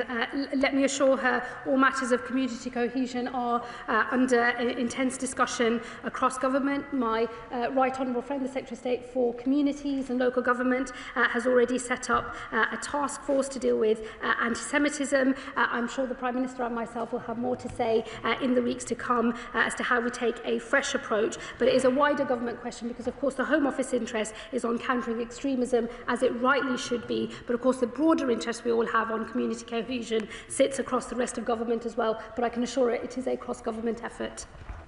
Richard Tice. Thank you, Madam Deputy Speaker. The Home Secretary quite rightly has lost confidence in the West Midlands Chief Constable, who kowtowed to thugs, abandoned the Jewish community and blamed Jewish fans. Now the question is to the Home Secretary, if the Police and Crime Commissioner fails to fire this Chief Constable, will she still have confidence in that Commissioner? And secondly, will she make the new legislation retrospective in order to ensure that action is delivered?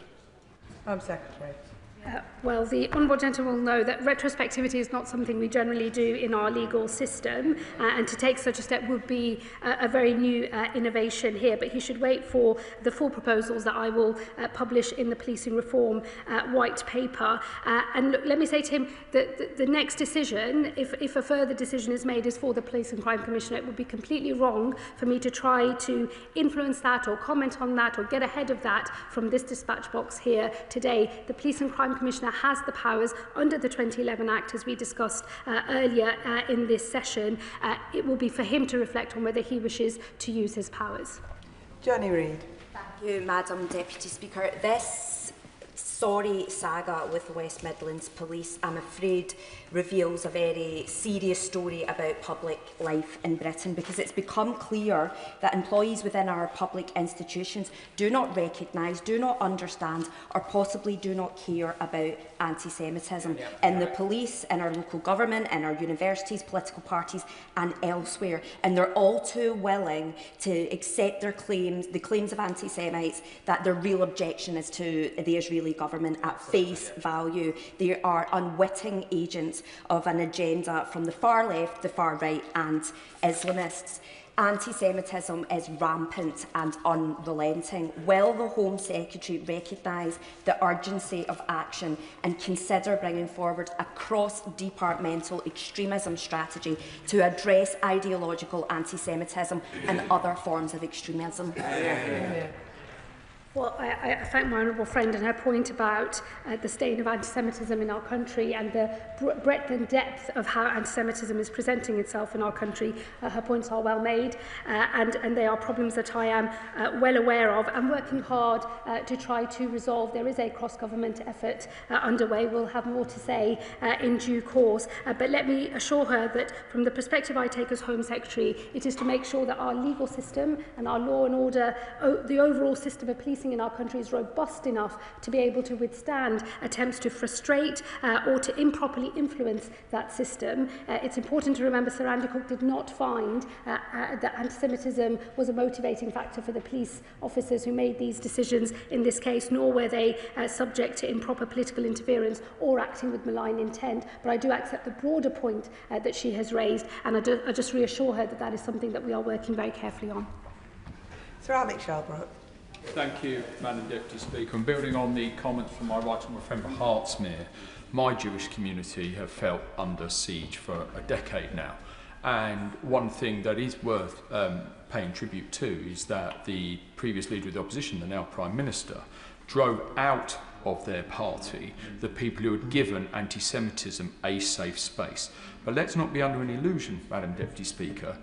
There are many people who feel they still have that safe space for anti-Semitism. And whether it be in our universities, where huge numbers of students believe that they can, without impunity, hassle Jewish students, whether it be in our hospitals, as outlined in the Lord Mayor and Dame Penny Mordaunt report, which I know the Secretary of State is trying to address, that anti-Semitism is blatant and allowed to get away with. But we must call it out at all levels, and I will call out right now, Madam Deputy Speaker, that the Deputy Leader of the Green Party, who I am ashamed to say is a Leeds City Councillor, drove out into hiding the Jewish priest of the University of Leeds, and he is still in hiding. Shame. And they must be called out. So may I ask the Home Secretary that she uses every effort of her office across government to make sure that where anti-Semitism is still given a safe space, where it is still not being addressed, that they call out the leaders of those institutions and look at what action may be taken. This is another watershed moment, as odd as that sounds, but this time something really has to be done. Secretary. Well, let me reassure the honourable gentleman, the government is taking action across a range of different departments in the education sector, in health, and also myself as Home Secretary to do everything we can to drive out anti-Semitism in every way that it presents itself, and particularly cognisant of the impact on our institutions and how some of our democratic underpinnings for how our society works can be overcome and frustrated and thwarted by anti-Semites seeking to undermine the very basis on which we run our country. Let me assure him every effort is being made, and I would just also reflect that, as someone who has suffered racism and discrimination because of my own faith and my own race background, I think I can speak for most ethnic minority people in the view that we generally take of these matters, which is that none of us are safe until all of us are safe. There has to be solidarity across our country for every one of our communities. It is the collective whole that makes this country great. Joe White. Thank you, Madam Deputy Speaker. As a member of the Home Affairs Select Committee, I've been following this very closely. Safety advisory groups from Birmingham and Leicester last autumn banned or scaled down Diwali events. Does the Home Secretary agree with me that councillors should be removed from SAGs? Should there also be greater transparency to ensure that there is no reliance on confirmation bias, which is intertwined, in my view, with the risk of predetermination that local authorities have a duty to prevent when carrying out their judicial duties? Home Secretary. Well, I thank my honourable friend for the work that she and other members of the Home Affairs Select Committee have done on this and other matters. And let me just say, because there are question marks over the way that safety advisory groups function, and I know, as she remarks, there have been other incidents of controversial decisions where people have had questions about how those decisions came to be made. That is the reason why I asked Sir Andy to look broader at the functioning of safety advisory groups and to come to a view on how they should be made up and the transparency that should be required of them and the process by which they should make their decisions. I think it's a little early to now make determinations about whether any politician should be represented on those groups. I think if the system was to work well, local politicians can bring a local perspective with the knowledge that only they have. But of course, if that then turns into an improper attempt to force their own political agenda, that cannot be tolerated. I hope that when Sir Andy makes some findings on these matters, we'll be able to return to whether policy or legislative change is needed. Bob Blackman. Thank you, Madam Deputy Speaker. I welcome both the tone and content of the Home Secretary's statement today. She'll be well aware that when the draw was made, that meant that Maccabee were going to be visiting Villa Park, there were attempts by extremist elements in the community to prevent the fixture taking place at all. When that failed, they moved on then to try and get fans banned because the club comes from Israel and the fans are Jewish. I've been to Villa Park on multiple occasions. It's perfectly possible for those fans to have been escorted by coach from the airport right outside the ground and for them to be escorted away from the ground immediately afterwards. It was very clear that Aston Villa fans were not going to attack the fans of Maccabi, but extremist elements within the community were going to. It is clear then that the police concocted evidence to support that case. And the reality is, whilst I completely agree with her about the Chief Constable, the senior leadership of West Midlands Police also have questions to answer about who fabricated that evidence, was it done under orders, and if the Chief Constable should go, surely they should go as well. Secretary. Well, I thank the honourable gentleman for his remarks. Let me tell him, I know Villa Park very well because until the last general election, the club fell within my constituency boundary. And that is why, after the decision was made, the government and myself, through my officials, did seek to ask West Midlands Police whether there were other ways in which the match could be policed so as to enable it to go ahead, because we were very clear that banning of fans is a very extreme act to take, and in the general run of things, we should want cultural events in our country to take place. So I do recognise the picture that he paints. The findings are damning, as I know many honourable members here have remarked already. Just let me say to him on the wider issue of other officers, I think in the end, the reason I've made the remarks I have about the Chief Constable today is he is the individual who leads the force. It's happened on his watch. It's for him to have set the proper culture where all of these risk assessments were done properly and where confirmation bias could not have taken hold. And it is the Chief Constable who, of course, made assertions and gave evidence to the Home Affairs Select Committee in the way that he did. It's now for him to reflect on that. He may have things to say himself in the coming days, and it's for the Police and Crime Commissioner, I think, now to consider what further actions he might wish to take, including his broader responsibilities to make sure that the force is functioning as it should. Sean Woodcock. Madam Deputy Speaker, can I say, as an alumni of the University of Birmingham, former resident of Selly Oak, I found this whole saga pretty much astonishing from the start. We've had mistake after mistake, evidence that turns out to have been made up. Meanwhile, the bond of trust with our Jewish community that has already been under increasing pressure has been caused further damage. Now, mistakes do get made, but when they are this serious and include presenting falsified evidence to a committee of this House, somebody has to take responsibility. And so I would echo the calls that have been made by members across this House for the Chief Constable to do the decent thing and to resign and to do it today. Secretary. I thank my honourable friend. I've set out what I think in my statement today. Others will now need to reflect on their positions and what further steps they might take. Let me just agree with him, though, that the findings of Sir Andy Cook's report are damning and devastating, and the bond of trust between a community and the police, once it breaks for one community, it does break for every community, and that is why these findings are so serious, and that is why I've said what I've had to say about confidence in the Chief Constable today. Sir Julian Lewis. If I understand the presentation of Sir Andy's independent report by the Home Secretary correctly, it says that the police knew that the visiting fans were not likely to attack the home community. Does it make clear whether or not they thought that the home community was likely to attack the visiting fans? Because if they thought that and then inverted reality to blame the visiting fans, that surely puts the Chief Constable in an absolutely impossible position.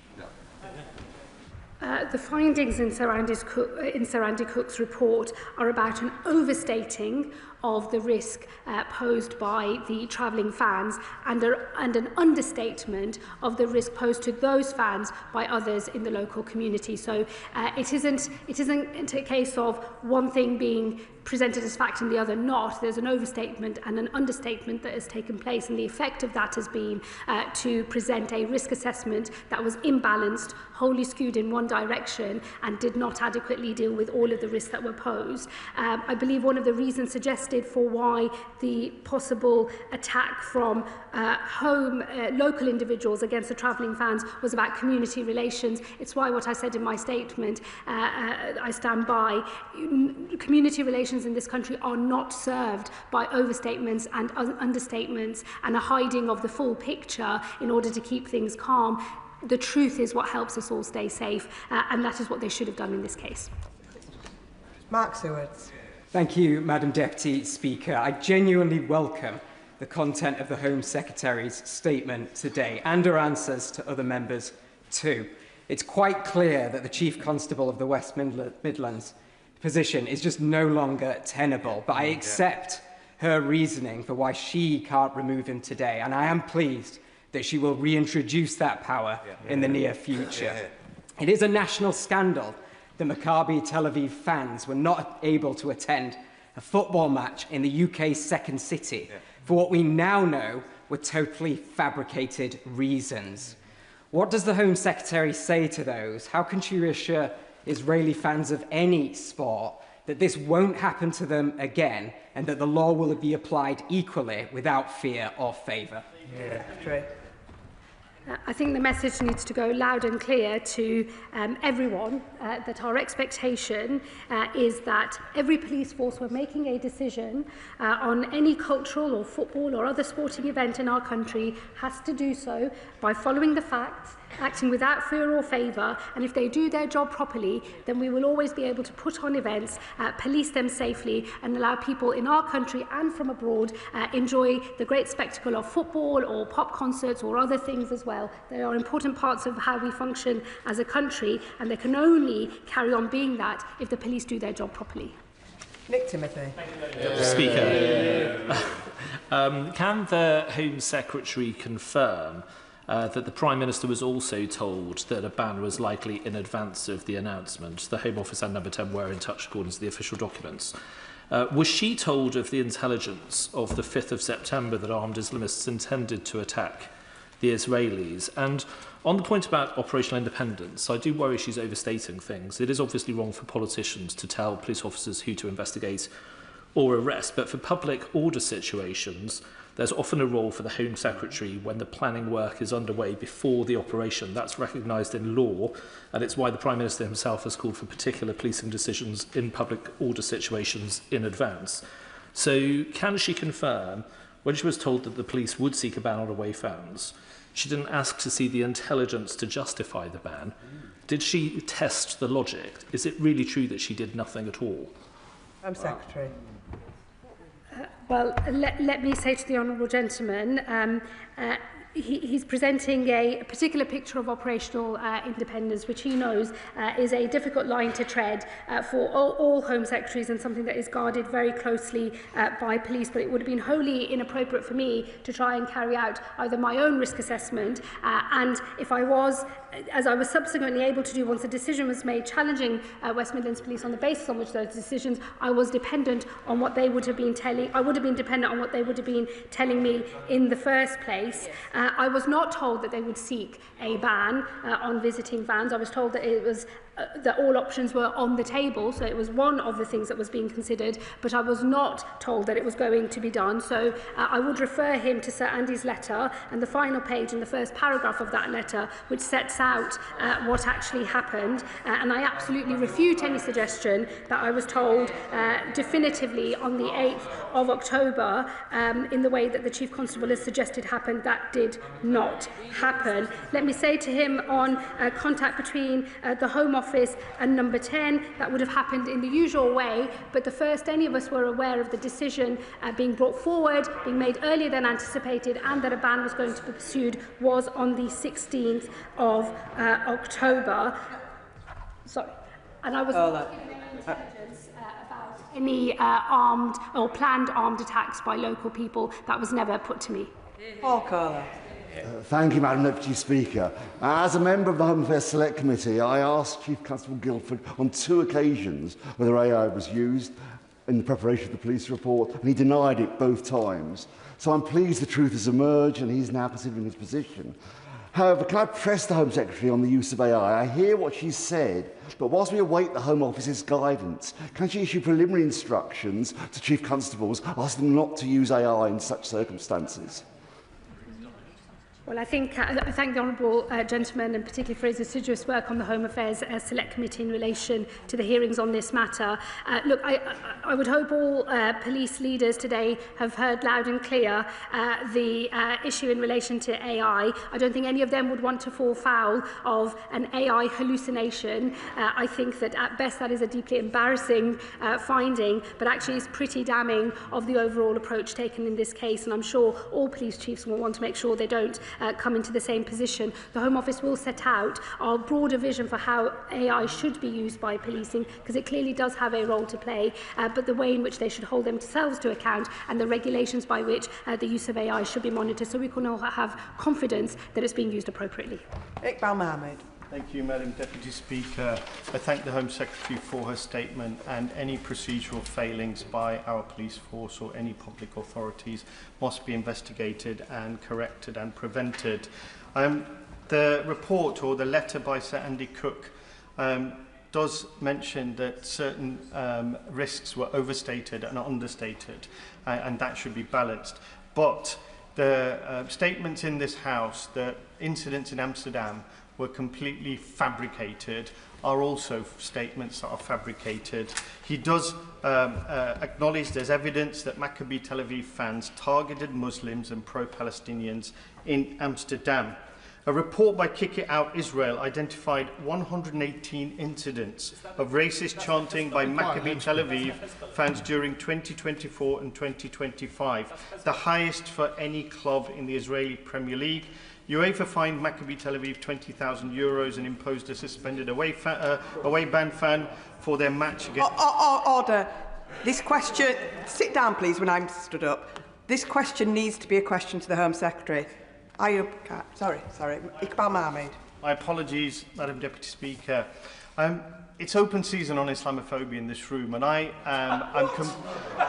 am completely against any kind of racism, and anti-Semitism must be quashed, but so should Islamophobia. Will the Home Secretary confirm that there is no reference to anti-Semitic decision-making by the police in Sir Andy Cook's report, and there's no mention of any Islamist influence, because I have the report in front of me, in his report? Home Secretary. Well, what I would say to the honourable gentleman, and indeed all members of the House, is we should be led by the findings of the independent inspector. He's been very clear on where evidence was overstated. He's been very clear about where it was understated. He said that he believes confirmation bias was at work, and there are very significant failings of West Midlands Police in this matter, and that is why I have said what I have had to say in my statement today. Let me just say more broadly to him and to everybody else, I just reiterate the point. There are people in this country who want to set our minority communities against one another. Every member of this House should want to police that boundary and make sure that does not take hold in our country. But we can all only be confident that we are all subject to the same law across wherever we are in this country if we can trust that the police will apply themselves without fear or favour. It is in everyone's interest to make sure that these issues are dealt with properly, and every citizen deserves the same sort of response from the police, that when they tell us something is true, we can believe them. That's what's not happened in this case, and that's what needs to happen in the future.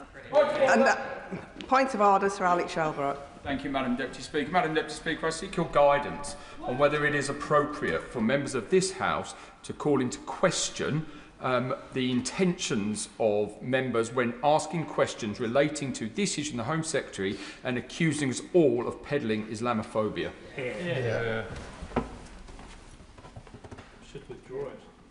Can I remind all members to be careful of their language, to be moderate in their language, and treat this chamber and members within this chamber with respect, and then we can't go far wrong. Whilst it's not a point of order, it is a matter for the Chair, and I thank the honourable gentleman for raising that. That concludes the statement. Order, order. I will now announce the results of today's deferred division on the Draft Public Order Act 2023, interference with use of operation of key national infrastructure regulations 2025. Order, order. Order.